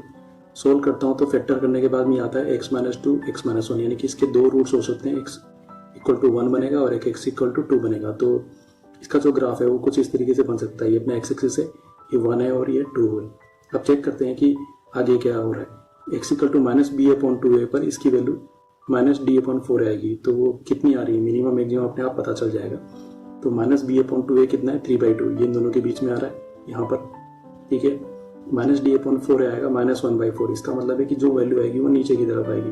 तो हमारे पास में जो ग्राफ बनेगा वो इस तरीके से बनेगा, क्योंकि ये इन दोनों के बीच में नेगेटिव आना है तो ऐसे ही बनना हो ये ग्राफ, ठीक है। अब उसके बाद में क्या बोल रखा है कि x की वो वैल्यूज बताओ, मतलब ये सब x की वैल्यूज तो हैं जहाँ पर इसी का मॉड्यूलस है ना इसी से ज़्यादा है, ठीक है। तो इसका मॉड्यूलस का मतलब केवल जो नेगेटिव है उसको पॉजिटिव कर दो। तो हम लोग मान लो इस वाले पोर्शन की बात करते हैं, तो जब हम लोग इसका मॉड्यूलस निकालेंगे तो वो तो खुद ही आना है क्योंकि ये पहले से पॉजिटिव है। तो ये इसका मॉड्यूलस निकालने के बाद में ये खुद से ज़्यादा तो हो नहीं सकता, मतलब ये काम का नहीं है। और सेम टू सेम बात यहाँ के लिए भी, यहाँ पे ये पहले से पॉजिटिव है तो उसका मॉड्यूलस निकालेंगे तो पॉजिटिव ही रहना है, तो ग्रेटर देन तो नहीं आ सकता, इक्वल है रहेगा। इसकी बात यहाँ पर जो फंक्शन है ये नेगेटिव है, तो जब हम लोग इसका मॉड्यूलस निकालेंगे तो ये पॉजिटिव हो जाएगा, हाँ। तो फिर वो पॉजिटिव वैल्यू नेगेटिव वैल्यू से ज़्यादा हो जाएगी, ग्रेटर देन ही तो पूछा है। तो इसका मतलब है जो x होना चाहिए ना वो 1 और 2 के बीच में होना चाहिए, और 1 और 2 शामिल नहीं होना चाहिए, क्योंकि 1 और 2 शामिल होंगे तो इक्वल भी आ जाएगा। यहाँ पे तो इक्वल टू नहीं लगा हुआ है, ठीक है। तो जब हम लोग इसके बारे में मॉड्यूलस वाले के बारे में बात करते हैं तो ये नेगेटिव वैल्यू जो है उल्टी हो जाएंगी, तो ये बीच वाला पूरा ग्राफ ऊपर की तरफ चला जाएगा। तो ये ग्राफ कुछ इस तरीके से बनेगा, यानी कि हम लोगों को खाली इसमें इंटरेस्ट है, 1 में भी इंटरेस्ट नहीं है और 2 में भी इंटरेस्ट नहीं है। तो x की वैल्यू 1 और 2 के बीच में होगी, 1 और 2 शामिल नहीं है। तो बस ये हमारा आंसर है। नेक्स्ट क्वेश्चन है what are the roots of this equation. एक तरफ मॉड्यूलस लिखा है और दूसरी तरफ 9 लिखा है और दोनों अलग अलग सी फील हो रहे हैं। तो देखो इसके अंदर क्या है कि जब कभी ऐसा आता है कि modulus x is equal to y है तो हम लोग यहाँ पर x equal to plus minus y रख के इस इक्वेशन को सोल्व कर लिया करते हैं, ठीक है। अदरवाइज हम लोग को यहाँ पे थोड़ा सा डिटेल मेथड लगाना पड़ेगा, तो वो थोड़ा सा हमारे लिए ठीक नहीं है। तो हम लोग खाली इस वाले अप्रोच को यहाँ पर काम में ले लेते हैं। ये हमारा पूरा x है और ये y है, तो x square minus x plus 6 is equal to हम लोग प्लस माइनस एक्स प्लस 2 ले लेते हैं। एक बार प्लस साइन यूज कर लेते हैं और एक इक्वेशन बना लेते हैं, अगली बार माइनस साइन यूज कर लेंगे, दूसरी इक्वेशन बना लेंगे। सोल्व करते हैं तो यहाँ से x की वैल्यू आएगी 4 और -2 और यहाँ से x की वैल्यू आ रही है प्लस -2, ठीक है। तो या तो ये करेक्ट है या ये करेक्ट है, तो इसमें से -2 पहले से इसमें शामिल है तो खाली +2 को हम लोग शामिल कर लेते हैं। तो x की वैल्यू हो जाएगी -2, 2 और 4। अब इसको यहाँ पे एक बार रख के भी देख लो कि ये इसको सेटिस्फाई कर पा रहा है कि नहीं कर पा रहा है, ठीक है। सेटिस्फाई नहीं कर रहा है तो उस वैल्यू को रिजेक्ट कर दो, कर रहा है तो शामिल कर लो। तो ये सब कर रहे हैं तो हमारा आंसर हो जाएगा -2, 2 और 4। तो फोर्थ हमारा आंसर।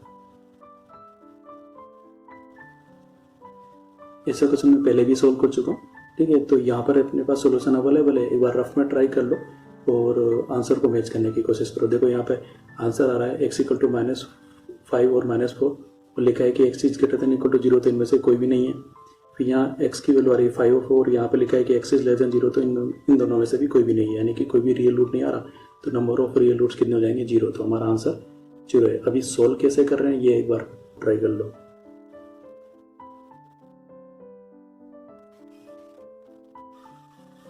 नेक्स्ट इस चैप्टर में हम लोगों को क्वाड्रेटिक पॉलिनोमियल्स पर क्वेश्चन पूछ रखे और खासतौर से इसमें ये पूछ रखा है कि जो भी पॉलिनोमियल है उसकी मिनिमम वैल्यू कितनी है, उसकी मैक्सिमम वैल्यू कितनी है, इस तरीके से, ठीक है। तो देखते हैं इसमें क्या हो रहा है। मान लो हमारे पास में कोई पॉलिनोमियल है y equal to ax square plus bx plus c। इसको हम लोग y की जगह पर fx से भी ले सकते हैं। fx का मतलब सीधा सीधा है कि कोई फंक्शन है जो x पर डिपेंड कर रहा है। तो एक्चुअली यहाँ पर इस वाली इक्वेशन में x और y के बीच में कोई ग्राफ है, तो यहाँ पर भी यही मतलब है, बस उसको शो करने का तरीका अलग है, ठीक है। जब इसको क्वाड्रेटिक इक्वेशन में कन्वर्ट करके लिखते हैं, जैसे ये यहाँ पर इक्वल टू 0 नहीं लगा रखा है, यहाँ पे इक्वल टू 0 लगा देते हैं, ax square plus bx plus c equal to 0। तो इसका मतलब है कि यहाँ पर दो फंक्शन हमारे पास में, यहाँ पर y था, y equal to ax square plus bx plus c equal to 0। तो एक तो हो गया y इक्वल टू 0, इसको हम लोग x एक्सिस कहते हैं, और दूसरा हो गया y equal to ax square plus bx plus c। तो जब हम लोग ग्राफ बना रहे होते हैं और उनसे इन सब चीजों को देख रहे होते हैं कि रूट्स कैसे आ रहे हैं, रियल आ रहे हैं, इमेजिनरी आ रहे हैं, तो इसका मतलब सीधा सीधा ये होता है कि एक्स एक्सिस और ये वाला ग्राफ कहाँ पर एक दूसरे को कट कर रहे हैं, ठीक है। कट करते हैं तो रियल रूट मिलते हैं, टच करते हैं तो रियल रूट मिलते हैं, और यदि नहीं कट कर रहे हैं, नहीं टच कर रहे हैं तो कोई रियल रूट नहीं मिलता है। तो इसको हम लोग अभी देखते हैं थोड़ी देर में। जैसे मान लो कट कर रहे हैं, 2 पॉइंट्स पर कट करेंगे ऑब्वियसली, तो हम लोग को 2 रियल सॉल्यूशंस मिलेंगे और उसको हम लोग ऐसे बोलेंगे कि b square minus 4ac greater than 0। जैसे ये वाली कंडीशन, ग्राफ ऊपर की तरफ हो सकता है, ग्राफ नीचे की तरफ हो सकता है, और ये हमारा एक्स एक्सिस है। तो यहाँ पर 2 जगह पर ये ग्राफ आपस में कट कर रहे हैं, तो यहाँ पर 2 सॉल्यूशंस, रियल सॉल्यूशंस पॉसिबल हैं, ठीक है। और इसके लिए क्या हो जाएगा, b square minus 4ac greater than 0। Next touch कर रहे हैं एक पॉइंट पर, तो हम लोगों को एक ही रियल सॉल्यूशन मिलेगा, मतलब 2 रूट्स हैं लेकिन वो दोनों सेम है, ठीक है। तो उसके लिए कंडीशन क्या है कि b square minus 4ac is equal to 0। और एक्चुअल में ग्राफ में क्या हो रहा होता है, इस तरह से ये टेंजेंट बन जाता है। ये हमारे पास में ax square plus bx plus c है और ये हमारे पास में x एक्सिस है, तो ये एक पॉइंट पर टच कर रहा होता है, यहाँ पर भी ये एक पॉइंट पर टच कर रहा होता है। तो इन दोनों में से कोई कंडीशन होती है तो बस हम लोगों को एक सोल्यूशन मिलता है। जब ना तो टच कर रहा है ना कट कर रहा है, तो हम लोगों को इमेजिनरी रूट्स मिलते हैं और हम लोग बोलते हैं कि कोई भी सोल्यूशन नहीं है। और उसके लिए हम लोग ये याद करते हैं कि b square minus 4ac less than 0। Graphically इसका मतलब ये होता है कि दोनों चीजें अलग अलग होती हैं, ठीक है। या तो ये कंडीशन है या फिर ये कंडीशन है, ठीक। अब देखो हम लोगों को जो पूछ रखा है वो इन दोनों ग्राफ पर पूछ रखा है कि ये वाली कंडीशन है, तब जो y मिलेगा वो x एक्सिस से ऊपर की तरफ ही मिलने वाला है, यानी कि y इज ऑलवेज पॉजिटिव। इसका मतलब है y इज ग्रेटर देन 0।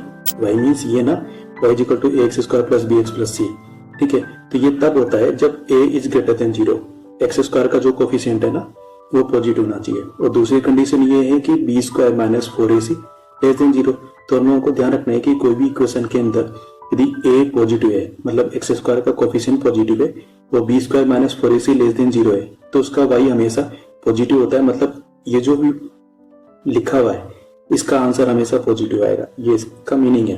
तो इसके लिए जो इक्वेशंस बड़ी स्टैंडर्ड है, और ऊपर वाली पे हम लोगों को कई बार क्वेश्चन पूछ रखा है कि x square plus x plus 1, ये हमेशा ध्यान रखना है, एक्स स्क्वायर का कोफिशिएंट पॉजिटिव है, इसके लिए b square minus 4ac less than 0 होता है, तो इसके जो रूट्स हैं वो इमेजिनरी है भाई साहब, ठीक है। इसी तरीके से दूसरी इक्वेशन भी है x square minus x plus 1, इसमें भी एक्स स्क्वायर का कोफिशिएंट पॉजिटिव है और इसके लिए b square minus 4ac less than 0 है। तो ये दोनों इक्वेशंस इस टाइप की हैं, दोनों के लिए y की वैल्यू, इधर हम लोग y लिख देते हैं, तो इन दोनों के लिए y की वैल्यू हमेशा पॉजिटिव रहेगी। ये काफी इंपॉर्टेंट है, हम लोगों को पूछ रखा है।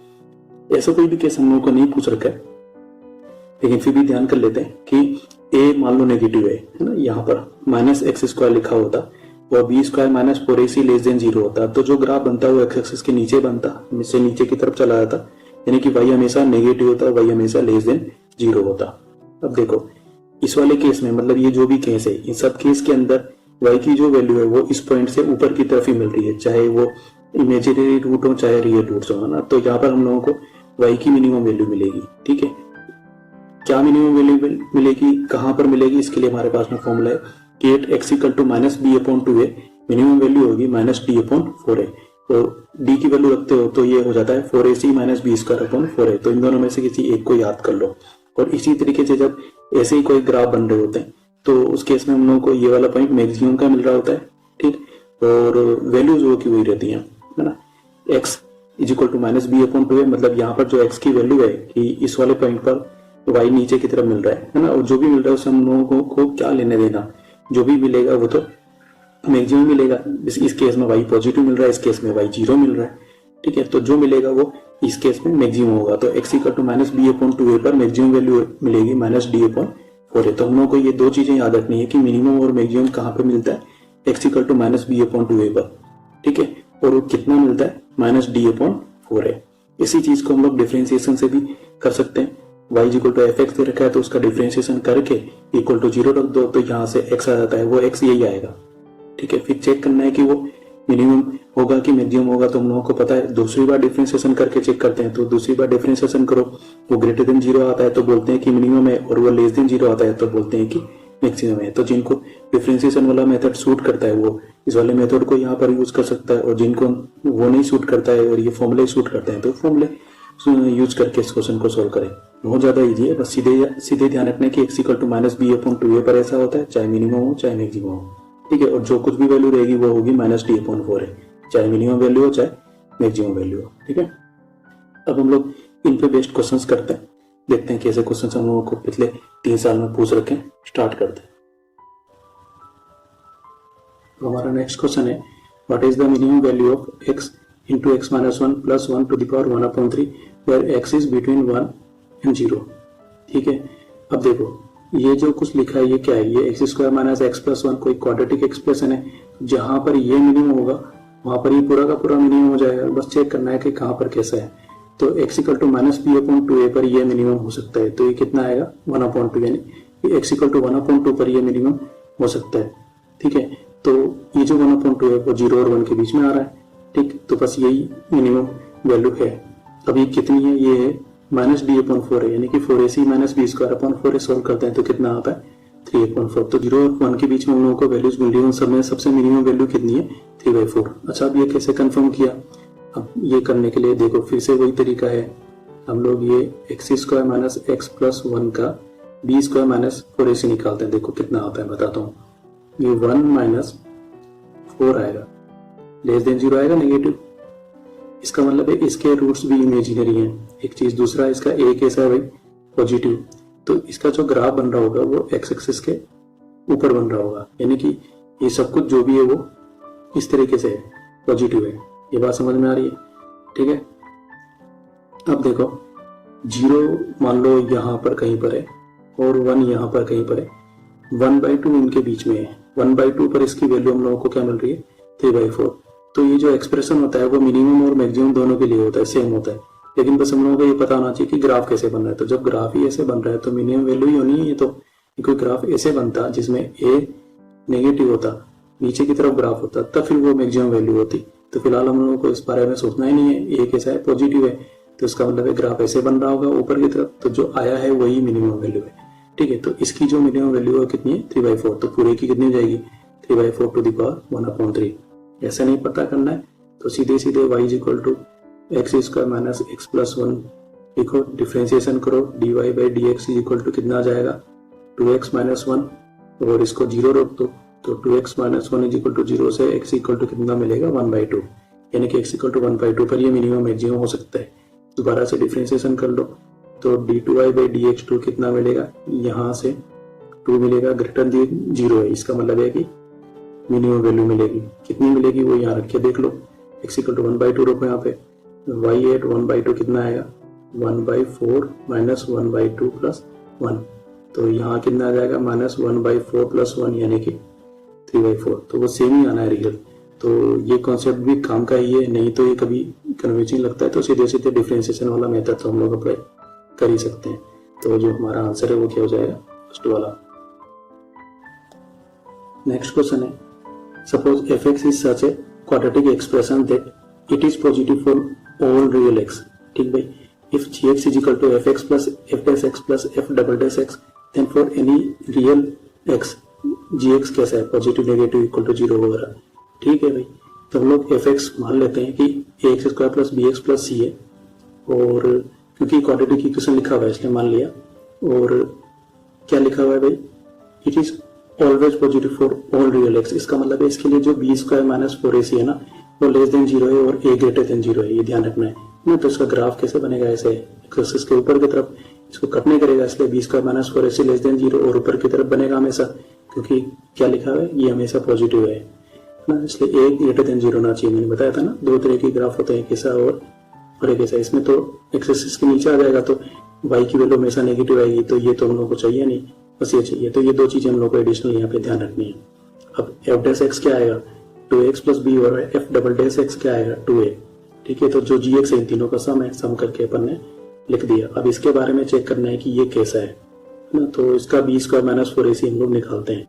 जब इसको सोल्व करते हैं तो हमारे पास में ऐसा कुछ एक्सप्रेशन आता है जिसमें बी स्क्वायर माइनस 4ac भी आ रहा है। अभी ये बी स्क्वायर माइनस 4ac तो भी नेगेटिव है, ये नेगेटिव नंबर है, फिर ये नेगेटिव नंबर वो प्लस हो रहा है, तो टोटल यहाँ पर नेगेटिव ही आने वाला है। इसका मतलब ये जो gx था इसका खुद का ये पूरा का पूरा B square minus 4ac negative है। ठीक है, एक चीज। दूसरा, इसका a कैसा है भाई, यहाँ पे देखो gx का a तो a ही है और a कैसा था, पॉजिटिव। ठीक है, तो इसका a पॉजिटिव है, और जैसे ये कंडीशन थी इसके जैसे ही बी स्क्वायर माइनस 4ac पूरा का पूरा लेस देन 0 आ रहा है, यानी कि जो gx का ग्राफ है वो भी ऐसा ही बनेगा, मतलब ये एक्सिस के हमेशा ऊपर ही रहेगा, यानी कि gx is always greater than 0। तो हमारा आंसर हो जाएगा सेकंड वाला। नेक्स्ट क्वेश्चन है, if alpha and beta not equal to 0 are roots of the quadratic equation x square plus alpha x minus beta is equal to 0, then the quadratic expression minus x square plus alpha x plus beta x belongs to or has least value greatest value. ये हम लोगों को पता करनी है, किसकी पता करनी है, इसकी लीस्ट वैल्यू ग्रेटेस्ट वैल्यू पता करनी है। ठीक है, तो हम लोग यहाँ पे अभी डिफरेंशिएशन वाला अप्रोच काम में ले रहे हैं। मैं इसको y रख देता हूँ, y इक्वल टू ये हो गया।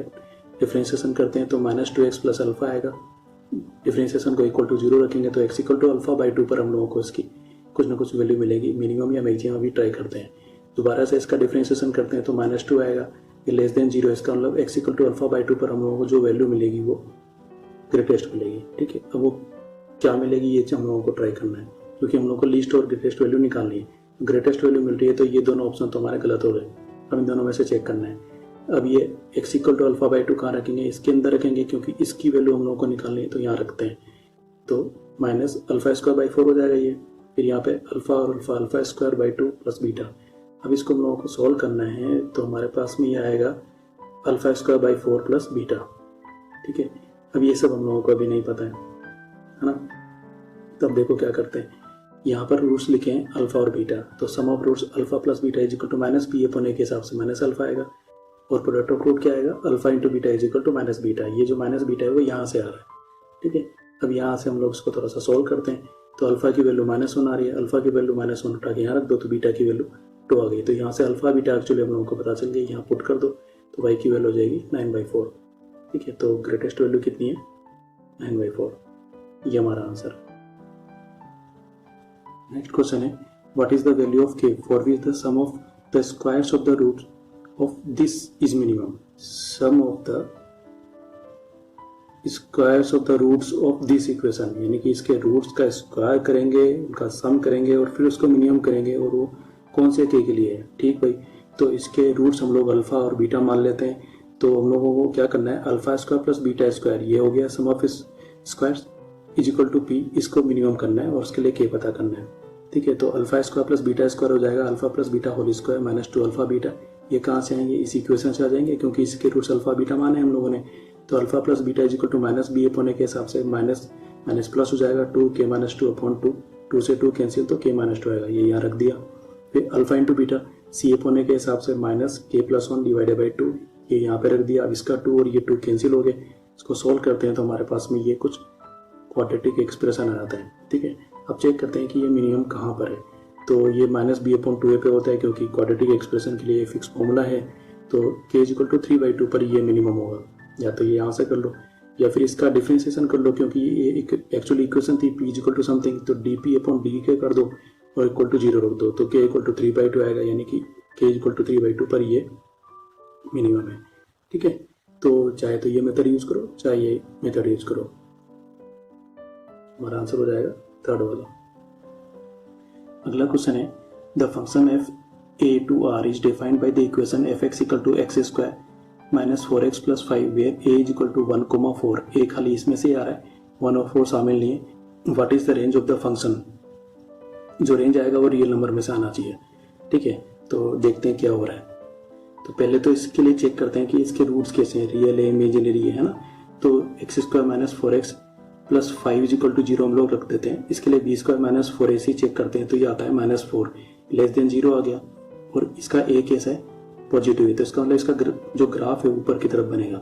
क्या होता है जब हम लोग ऐसे कोई पॉलिनोमियल ले लेते हैं ax square plus bx plus c equal to y, तो इसके लिए जब b square minus 4ac less than 0 होता है तो हमारे पास में दो केस हैं। इस a के लिए a ग्रेटर देन 0 होता है तब तो उसका ग्राफ ऊपर की तरफ फेस करते हुए बनता है, और a लेस देन 0 है तो उसका ग्राफ नीचे की तरफ फेस करते हुए बनता है। ये इसका मतलब है, मतलब ये एक्स एक्सिस होगा, इसके ऊपर ये ग्राफ बनेगा, और इसके लिए एक्स एक्सिस ऊपर है और ये नीचे की तरफ बनेगा। तो यहाँ पर a पॉजिटिव है तो इसका जो ग्राफ बनेगा वो इस तरीके से कुछ होगा।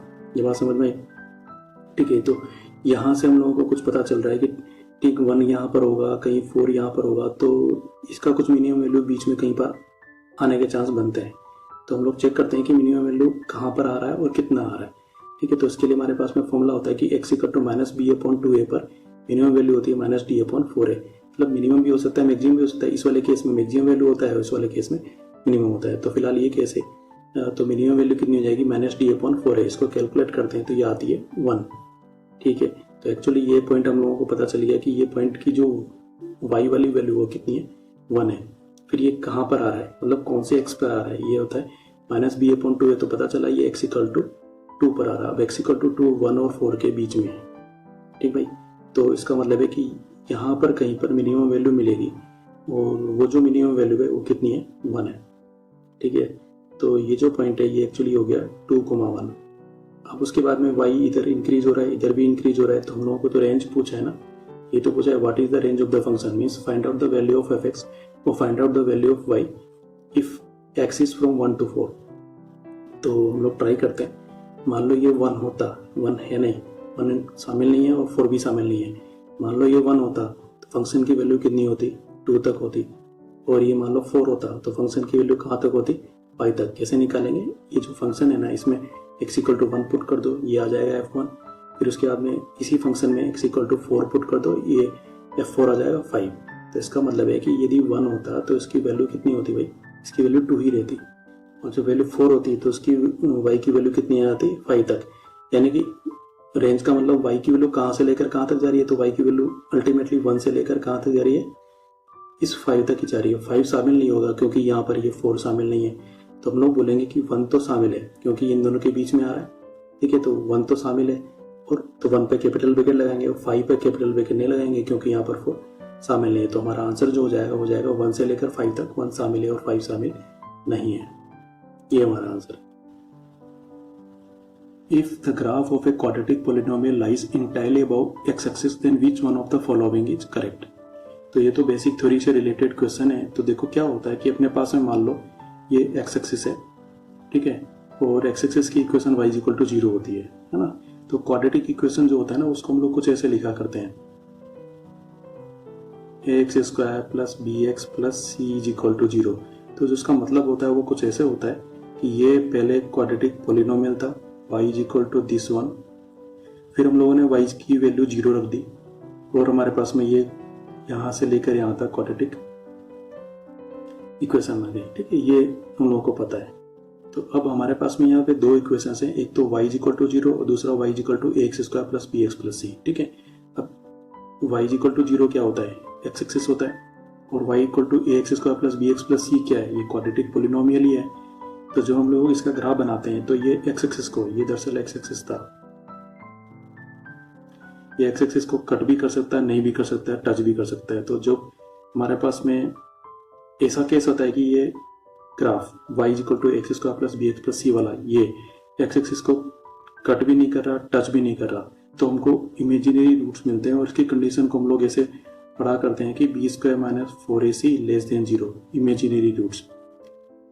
मान लो ये एक पॉइंट पे टच कर रहा है तो हम लोग इसके लिए पढ़ा करते हैं कि b square minus 4ac is equal to 0 और हम लोगों को दो रियल रूट्स मिलते हैं। तो एक्चुअली वो जो दोनों रियल रूट्स हैं वो सेम आते हैं, तो हम लोग बोलते हैं कि एक वैल्यू मिल रही है और इसका मतलब है कि दो रियल रूट्स मिल रहे हैं और दोनों सेम हैं। तीसरा केस हम लोग ये पढ़ा करते हैं कि b square minus 4ac greater than equal to 0। इसका मतलब ये है कि हम लोग को दो डिफरेंट रियल रूट्स मिल रहे होते हैं और उसका ग्राफिकली मतलब ये होता है कि ये जो ग्राफ है ये एक्स एक्सिस को दो पॉइंट्स पे कट कर रहा है। अब हम लोगों को क्वेश्चन में क्या बोल रखा है, if the graph of the quadratic polynomial lies entirely above x axis, मतलब ये वाला केस है ना। इसका मतलब है कि हम लोगों को इमेजिनरी रूट्स मिल रहे होंगे, ठीक है, जिसको हम लोग कॉम्प्लेक्स रूट भी बोल सकते हैं। तो ऑप्शंस पढ़ लेते हैं और हमारा आंसर हो गया। पहला क्या लिख रखा है, both the roots are real, नहीं भी गलत है। One root is real and the other one is complex, नहीं गलत है। Both the roots are complex, तो बस यही सही है क्योंकि इमेजिनरी का मतलब कॉम्प्लेक्स है, तो यही हमारा आंसर है।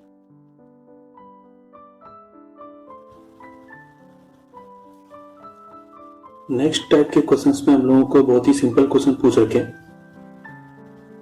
इसमें थोड़ी सी ट्रिग्नोमेट्री मिक्स कर दी गई है। जैसे मान लो हमारे पास में कोई क्वाड्रेटिक इक्वेशन है, x square plus b x plus c is equal to 0, तो बोल दिया है कि इसके दो रूट्स हैं टेन अल्फा और टेन बीटा, और अगली बार बोल दिया कि इसके दो रूट्स हैं कोट अल्फा और कोट बीटा, ठीक है। तो ये हैं, तो हम लोग सम ऑफ रूट्स और प्रोडक्ट ऑफ रूट्स निकाल सकते हैं। Tan alpha plus tan beta कितना हो जाएगा, minus B upon a, tan alpha into tan beta कितना हो जाएगा, सी अपॉन ए। उसके बाद हम लोगों को पता है कि tan alpha plus beta is equal to होता है tan alpha plus tan beta upon 1 minus tan alpha tan beta. तो ये सम ऑफ रूट्स यहाँ पर आ गया, प्रोडक्ट ऑफ रूट्स यहाँ पर आ गया, तो हम लोग आगे की कैलकुलेशन कर सकते हैं। तो इस पे बेस्ड क्वेश्चन हम लोगों को पूछ रखे हैं। इसी तरीके से कोट के लिए पूछ रखा है, तो दो रूट्स हम लोगों को दे दिए कोट वाले, तो वही sum of roots product of roots हम लोग फाइंड आउट कर सकते हैं। बस ये फॉर्मूला थोड़ा सा अजीब सा रहता है, कुछ लोगों को ये याद नहीं हो पाता है, तो क्या करेंगे हम लोग इसको 10 में कन्वर्ट करके कर सकते हैं, पर ज्यादा अच्छा है कि इसको याद कर ले। Cot alpha plus beta is equal to cot alpha into cot beta minus 1 upon cot alpha plus cot beta होता है। यहाँ पर इनकी वैल्यू रखो, इसको सोल्व करो। तो मोस्ट ऑफ द टाइम हम लोगों को जो एंगल्स दे के रखेंगे यहाँ पर अल्फा बीटा, वो कुछ ऐसे दे के रखते हैं कि इनका सम होकर 45 डिग्री बन जाता है या 90 डिग्री बन जाता है, तो इनको कैलकुलेशन करना काफी आसान होता है। ठीक, एक बार ट्राइंगल पर बेस्ड कॉन्सेप्ट दे रखा है कि कोई ट्राइंगल दे दिया, राइट एंगल ट्राइंगल है, एंगल सी हम लोगों को 90 डिग्री दे रखा है, तो ए और बी में क्या रिलेशन है। तो देखो यहाँ पर तीन एंगल्स का सम 180 डिग्री होता है, तो ए plus B plus C equal to 180 degree, C की जगह पर 90 रख देंगे क्योंकि उन्होंने बता रखा है। इसको तो लेके चले आओ, तो ए plus B equal to 90 degree. तो ये एक तरीके से सम ऑफ रूट्स टाइप से हम लोगों को पता चल गया। आगे जो भी प्रॉब्लम है उसको सोल्व करो। एक बार क्वेश्चन कुछ इस फंडे पे दे रखा है कि हमारे पास में कुछ चार रीजन है, 0 से 90 डिग्री, 90 से 180 डिग्री, 180 से 270 डिग्री और 270 से 360 डिग्री। तो यहाँ पर फर्स्ट क्वाड्रेंट के अंदर सारे के सारे पॉजिटिव होते हैं, यहाँ पर साइन और कोसेक पॉजिटिव होते हैं, यहाँ पर टेन और कोट पॉजिटिव होते हैं, यहाँ पर कोस और सेक पॉजिटिव होते हैं। तो यहाँ से थोड़ा सा ध्यान रखना है और आंसर को बताना है। बहुत ही सिंपल क्वेश्चन हम लोगों को पूछ रखा है। देखते हैं कैसे क्वेश्चन पूछ रखे हैं, स्टार्ट करते हैं। नेक्स्ट क्वेश्चन है, इन पी क्यू आर कोई ट्राइंगल है, angle R is equal to π/2 if 10 p/2 and 10 q/2 are the roots of the equation ax square plus bx plus c is equal to 0, then which one of the following is correct. ठीक भाई, तो देखो इस equation के लिए दो roots दे रखे हैं, तो sum of roots 10p/2 plus 10q/2 is equal to सीधे माइनस b/a, तो डायरेक्ट फॉर्मूला है, और प्रोडक्ट ऑफ रूट से हो जाएगा c/a। ठीक है, अब यहाँ से हम लोग क्या निकाल सकते हैं, हम लोग यहाँ से 10a 10b 10a plus 10b दे रखा है, तो 10a प्लस b निकाल सकते हैं।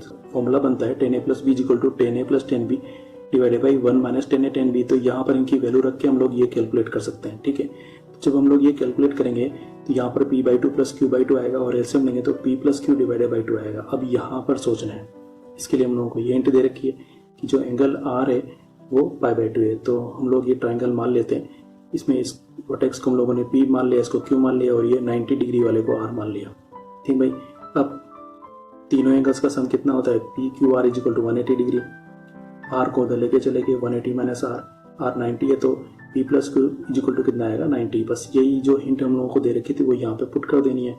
तो 90 डिवाइडेड बाई 2 कितना आएगा 45, और 10 45 कितना होता है 1 होता है। तो यहाँ पर हम लोग 1 रख देंगे, और इधर कैलकुलेशन हो ही रही है, तो इसके बाद हमारे पास में आंसर आ जाएगा C is equal to A plus B. तो इसके हिसाब से थर्ड वाला ऑप्शन हमारा आंसर है। नेक्स्ट क्वेश्चन है, if the roots of the equation x square plus b x plus Q is equal to 0 are 10 19 degree and 10 26 degree, then which one of the following is correct. तो फिर से वही 10 वाला चीज आ गया है, तो ट्राई करते हैं। Sum of roots product of roots 10 19 plus 10 26 is equal to minus b हो जाएगा, माइनस बी अपॉन ए के हिसाब से, और प्रोडक्ट ऑफ रूट्स क्यू हो जाएगा।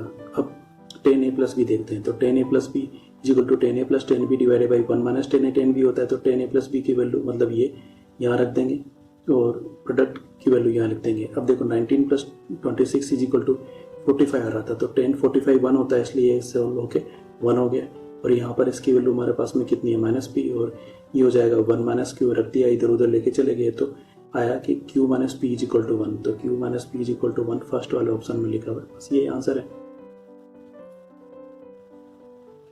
नेक्स्ट क्वेश्चन है, if cot alpha and cot beta are the roots of the equation x square plus bx plus c is equal to 0 with b is not equal to 0, then the value of cot alpha plus beta is what। अब देखो cot alpha plus beta देखते हैं पहले। तो cot alpha plus beta होता है cot alpha cot beta minus 1 divided by cot alpha plus cot beta, यानी कि ये पता होने के लिए या तो अल्फा प्लस बीटा पता चल जाए हम लोगों को, ठीक है, या फिर ये पता हो cot alpha into cot beta और cot alpha plus cot beta। अब वापस क्वेश्चन पे आते हैं, if cot alpha and cot beta are the roots of the equation. ठीक है, तो हम लोगों को दो रूट्स पता है, तो यहाँ से हम लोग सम ऑफ रूट्स यानी कि coat alpha plus cot beta निकाल सकते हैं, प्रोडक्ट ऑफ रूट्स यानी कि coat alpha into cot beta निकाल सकते हैं। तो इस वाली इक्वेशन के लिए जब हम लोग सम ऑफ रूट्स निकालेंगे coat alpha plus cot beta, तो माइनस बी अपॉन ए के हिसाब से ए तो 1 है, तो इसकी वैल्यू हो जाएगी माइनस बी, और प्रोडक्ट ऑफ रूट्स निकालेंगे coat alpha into cot beta, तो सी अपॉन ए के हिसाब से केवल सी आएगा क्योंकि ए की वैल्यू 1 है। अब ये दोनों वैल्यू यहाँ पे पुट कर दो, यहाँ सी लिख देते हैं, यहाँ पर माइनस बी लिख देते हैं, तो ये हमारे पास में आ गया, लेकिन ऐसा कुछ दे नहीं रखा, बी पॉजिटिव लिखा हुआ है, तो ऐसा करते हैं माइनस से ऊपर नीचे मल्टीप्लाई करते हैं, तो ये हो जाएगा 1 माइनस सी, तो हमारा आंसर हो जाएगा 1 minus c divided by b, यानी कि सेकेंड वाला हमारा आंसर है। नेक्स्ट क्वेश्चन है, if cos alpha and cos beta, alpha beta दोनों 0 से पाई के बीच में और बीटा अल्फा से ज्यादा है, are the roots of 4x square minus 3 is equal to 0, then what is the value of sec alpha into sec beta। तो sec alpha into sec beta निकालने के लिए उसका उल्टा कर दो, तो 1 upon cos alpha into 1 upon cos beta, यानी कि cos alpha into cos beta पता चल जाए तो काम हो जाएगा। तो प्रोडक्ट ऑफ रूट निकालते हैं तो भी हमारा काम हो जाएगा, जैसे c upon a करेंगे तो यहाँ पे कितना आएगा माइनस 3 upon 4, तो ये रख दो, उल्टा हो जाएगा ना ये, तो माइनस 4 upon 3, तो भी हमारा आंसर हो जाएगा। अदरवाइज हम लोग क्या कर सकते हैं, यहाँ से x निकाल सकते हैं, 3 उधर गया, 4 इसके नीचे आएगा, फिर स्क्वायर रूट ले लेंगे, तो x इक्वल टू आएगा प्लस माइनस √3/2, यानी कि ये जो x है वो या तो कोस अल्फा या कोस बीटा है। ठीक है, जो कोस की वैल्यू कितनी आ रही है √3/2, ठीक है, तो कोस की वैल्यू माइनस में भी आ रही है प्लस में भी आ रही है, तो कोस फर्स्ट क्वाड्रेंट में पॉजिटिव है, फिर सेकंड क्वाड्रेंट में नेगेटिव है, क्योंकि जो एंगल आएंगे वो 0 और पाई के बीच में है, तो हम लोग फर्स्ट और सेकंड क्वाड्रेंट की बात ही करेंगे।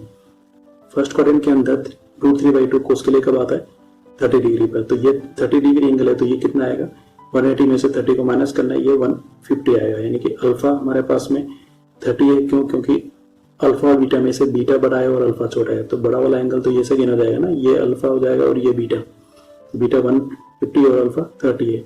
यहाँ पर पुट करके हम लोग इनकी वैल्यू निकाल के भी इसको ट्राई कर सकते हैं, लेकिन अब हम लोगों को दूसरा मेथड ज़्यादा इजी लग रहा है, क्योंकि है ना, प्रोडक्ट ऑफ रूट्स ज़्यादा आसान है।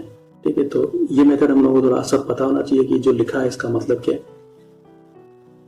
ठीक है, तो हमारा आंसर हो जाएगा -4/3। नेक्स्ट टाइप के क्वेश्चन हम लोगों को इमेजिनरी रूट्स पे पूछ रखे हैं। इसमें थोड़ा सा कॉम्प्लेक्स नंबर का फंडा मिक्स कर दिया गया है, तो वो देखो कैसे हो रहा है। मान लीजिए हमारे पास में कोई इक्वेशन है y = x² + x + 1। ये मैंने पहले भी बोला था, ध्यान रखना है। इसमें a की वैल्यू पॉजिटिव है। यहाँ पे देखो a क्या था, x² का कोफिशिएंट, तो इसकी वैल्यू पॉजिटिव है। और दूसरा b² - 4ac < 0 है, तो इसका मतलब इसके जो रूट्स होंगे वो इमेजिनरी होंगे और इसका जो ग्राफ बनेगा वो ऊपर की तरफ ही बनेगा, मतलब x एक्सिस के हमेशा ऊपर रहेगा, तो y हमेशा यहाँ पर पॉजिटिव रहने वाला है।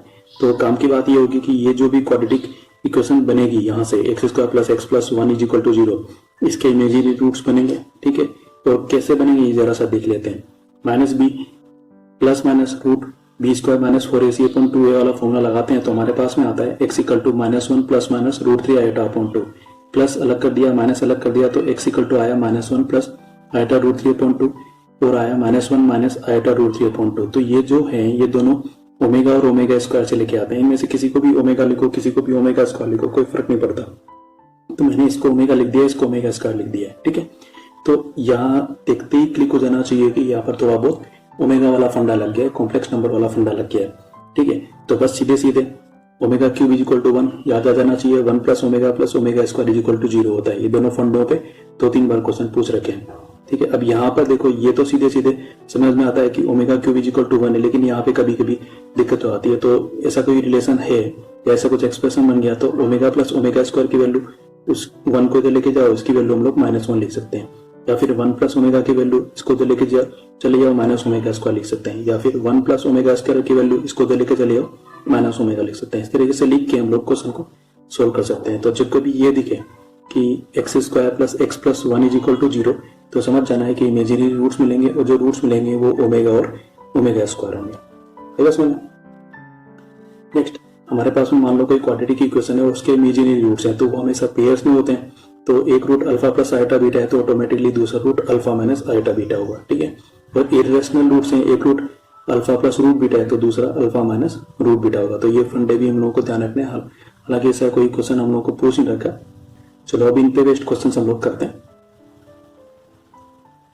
नेक्स्ट क्वेश्चन है the common roots of the equations this one and this one are what.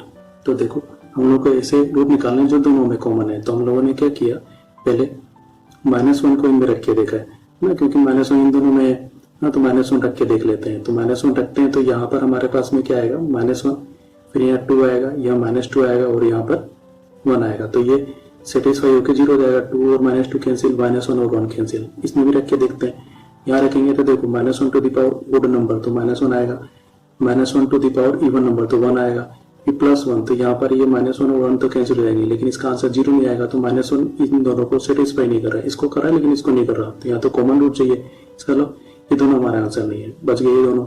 अब इसमें भी ओमेगा स्क्वायर आ रहा है, इसमें भी ओमेगा स्क्वायर आ रहा है। तो हम लोग 1 को इनमें रख के देख सकते हैं कि 1 इन दोनों को सेटिस्फाई कर रहा है कि नहीं कर रहा है। उससे हमारे लिए इजी पड़ जाएगा। पर मैं यहाँ पर ओमेगा को रख के इसको ट्राई कर रहा हूँ। ठीक है, तो 1 वाला पार्ट तुम कर लेना ना, ज्यादा इजी है। मैं ओमेगा वाला पार्ट कर रहा हूँ।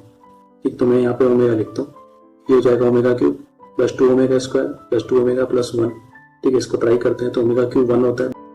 हमारे पास में ओमेगा के लिए रिलेशन होता है ओमेगा क्यूब = 1 और 1 + ओमेगा + ओमेगा स्क्वायर = 0। बस इसको यहाँ पे यूज करना है।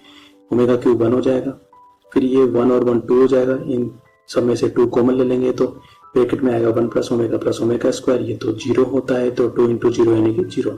अब इसमें देखते हैं, यहाँ पर हम लोग ओमेगा रखेंगे तो ये हो जाएगा ओमेगा टू द पावर 2017, ये omega to the power 2018 + 1 = find out करना है।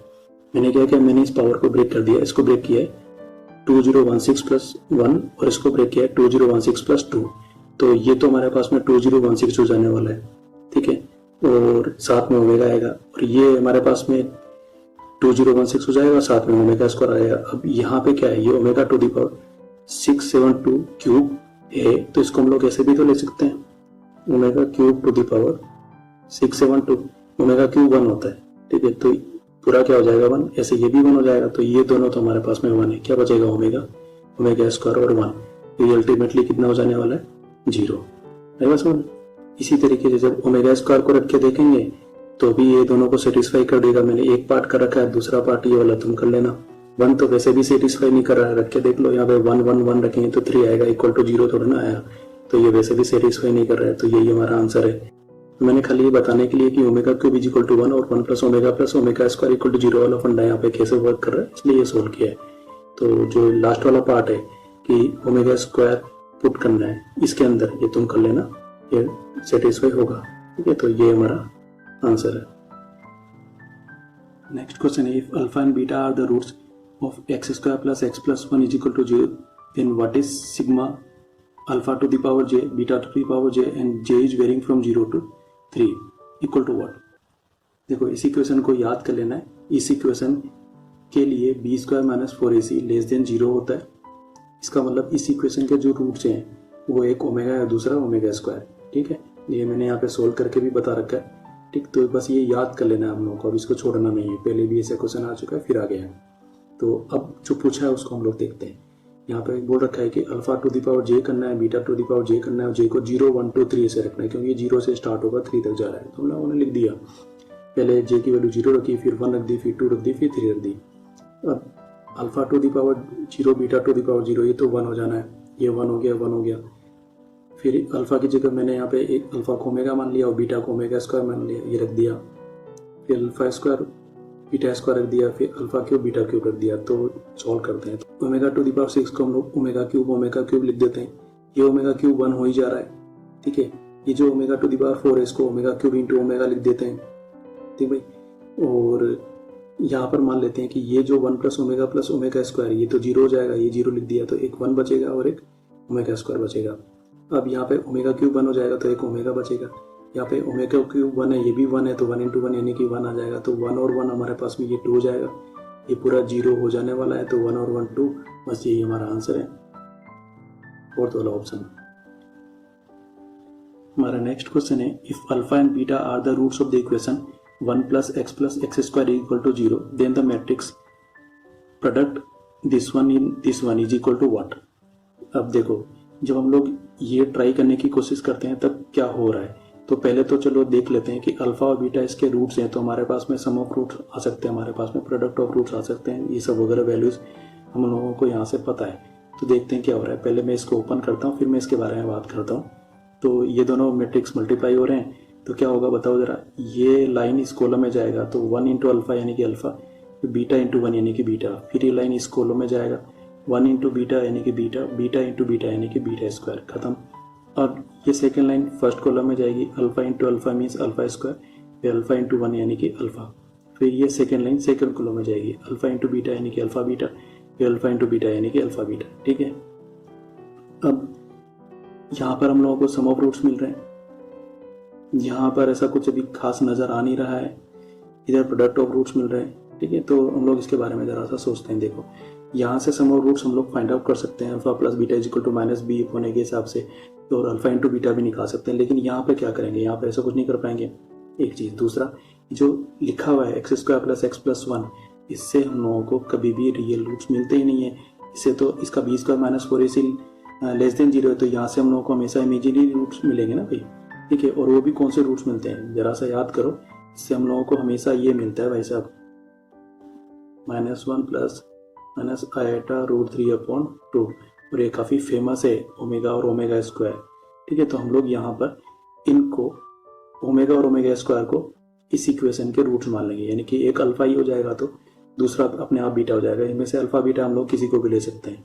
तो ये जब इक्वेशन आ जाती है तो हम लोग को थोड़ा ध्यान रखना है कि यहाँ से हमेशा हम लोगों को इमेजिनरी रूट्स मिल रहे होते हैं। तो अल्फा प्लस बीटा और अल्फा इंटू बीटा लगाना नहीं है यहाँ पे, इसे करना है।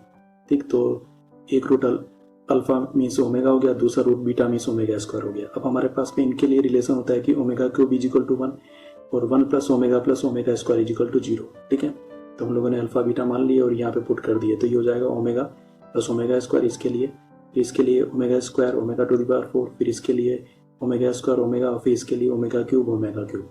तो देखो यहाँ पर ओमेगा प्लस ओमेगा स्क्वायर तो यहाँ से आ जाएगा, उस 1 को उधर लेके जाओ, -1 हो जाएगा। यहाँ पे देखो ये भी वही चीज़ है, तो इसकी वैल्यू भी -1 आएगी। ओमेगा क्यूब क्या होता है 1, तो 1 और 1 कितना हो जाएगा 2, बस ये बच गया। तो इस ओमेगा टू दी पावर 4 को हम लोग ब्रेक कर देते हैं, इसको ओमेगा क्यूब इंटू ओमेगा लिख देते हैं। ओमेगा क्यूब की वैल्यू 1 हो जाएगी, तो हमारे पास में इधर आएगा ओमेगा स्क्वायर और ओमेगा, फिर से ओमेगा स्क्वायर प्लस ओमेगा आ गया, ये तो यहाँ से आना ही वाला है, इसका आंसर आ जाएगा -1। तो हमारे पास में ये जो कुछ भी मल्टीप्लीकेशन या प्रोडक्ट आ रहा था उसका आंसर बन जाएगा -1 और 2, और इसके हिसाब से हमारे पास में सेकेंड वाला आंसर हो जाएगा। नेक्स्ट क्वेश्चन है, the number of roots of the equation z square is equal to 2z bar is what. Number of roots पूछे, ठीक है। z मीन्स नॉर्मली यही होता है कि कॉम्प्लेक्स नंबर है, तो हम लोग यहाँ पर z को मान लेते हैं z is equal to x plus iota y, ठीक भाई, है ना। और यहाँ पर z स्क्वायर लिखा हुआ है इसलिए x plus iota y square लिख दिया। z बार का मतलब क्या होता है, आयटा के साइन को चेंज कर दो, तो आयटा हम लोगों ने यहाँ पर पॉजिटिव मान रखा है तो अब नेगेटिव लिख देंगे, तो ये हो जाएगा 2x माइनस आयटा वाई।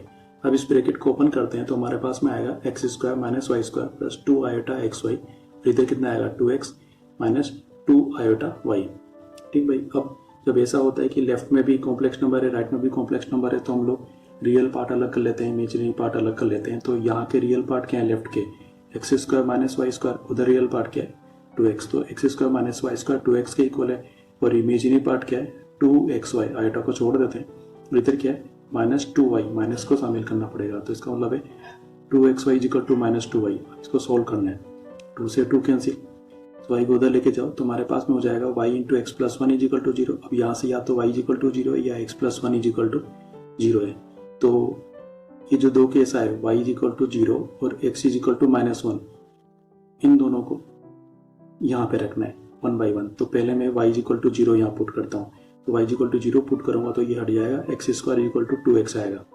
अब इस 2x को उधर लेके आते हैं और इसमें से x को कॉमन ले लेते हैं, तो ये हो जाएगा x into x minus 2 is equal to 0। यहाँ से मिलेगा x इक्वल टू 0 और यहाँ से मिलेगा x इक्वल टू 2, यानी कि y इक्वल टू 0 होने पर x की दो वैल्यू मिल रही है, x इक्वल टू 0 और x इक्वल टू 2। तो हम लोग एक टेबल बना लेते हैं कि जो y 0 है तो x की दो वैल्यू है 0 और 2, ठीक भाई। नेक्स्ट x इक्वल टू -1 यहाँ पे पुट करते हैं, यहाँ पुट करेंगे तो ये हो जाएगा 1, यहाँ हो जाएगा -2, तो ये हम लोगों ने पुट कर दिया, ठीक भाई। वाई स्क्वायर को उधर लेके आते हैं और -2 को उधर लेके आते हैं, तो y square is equal to 3 हो जाएगा।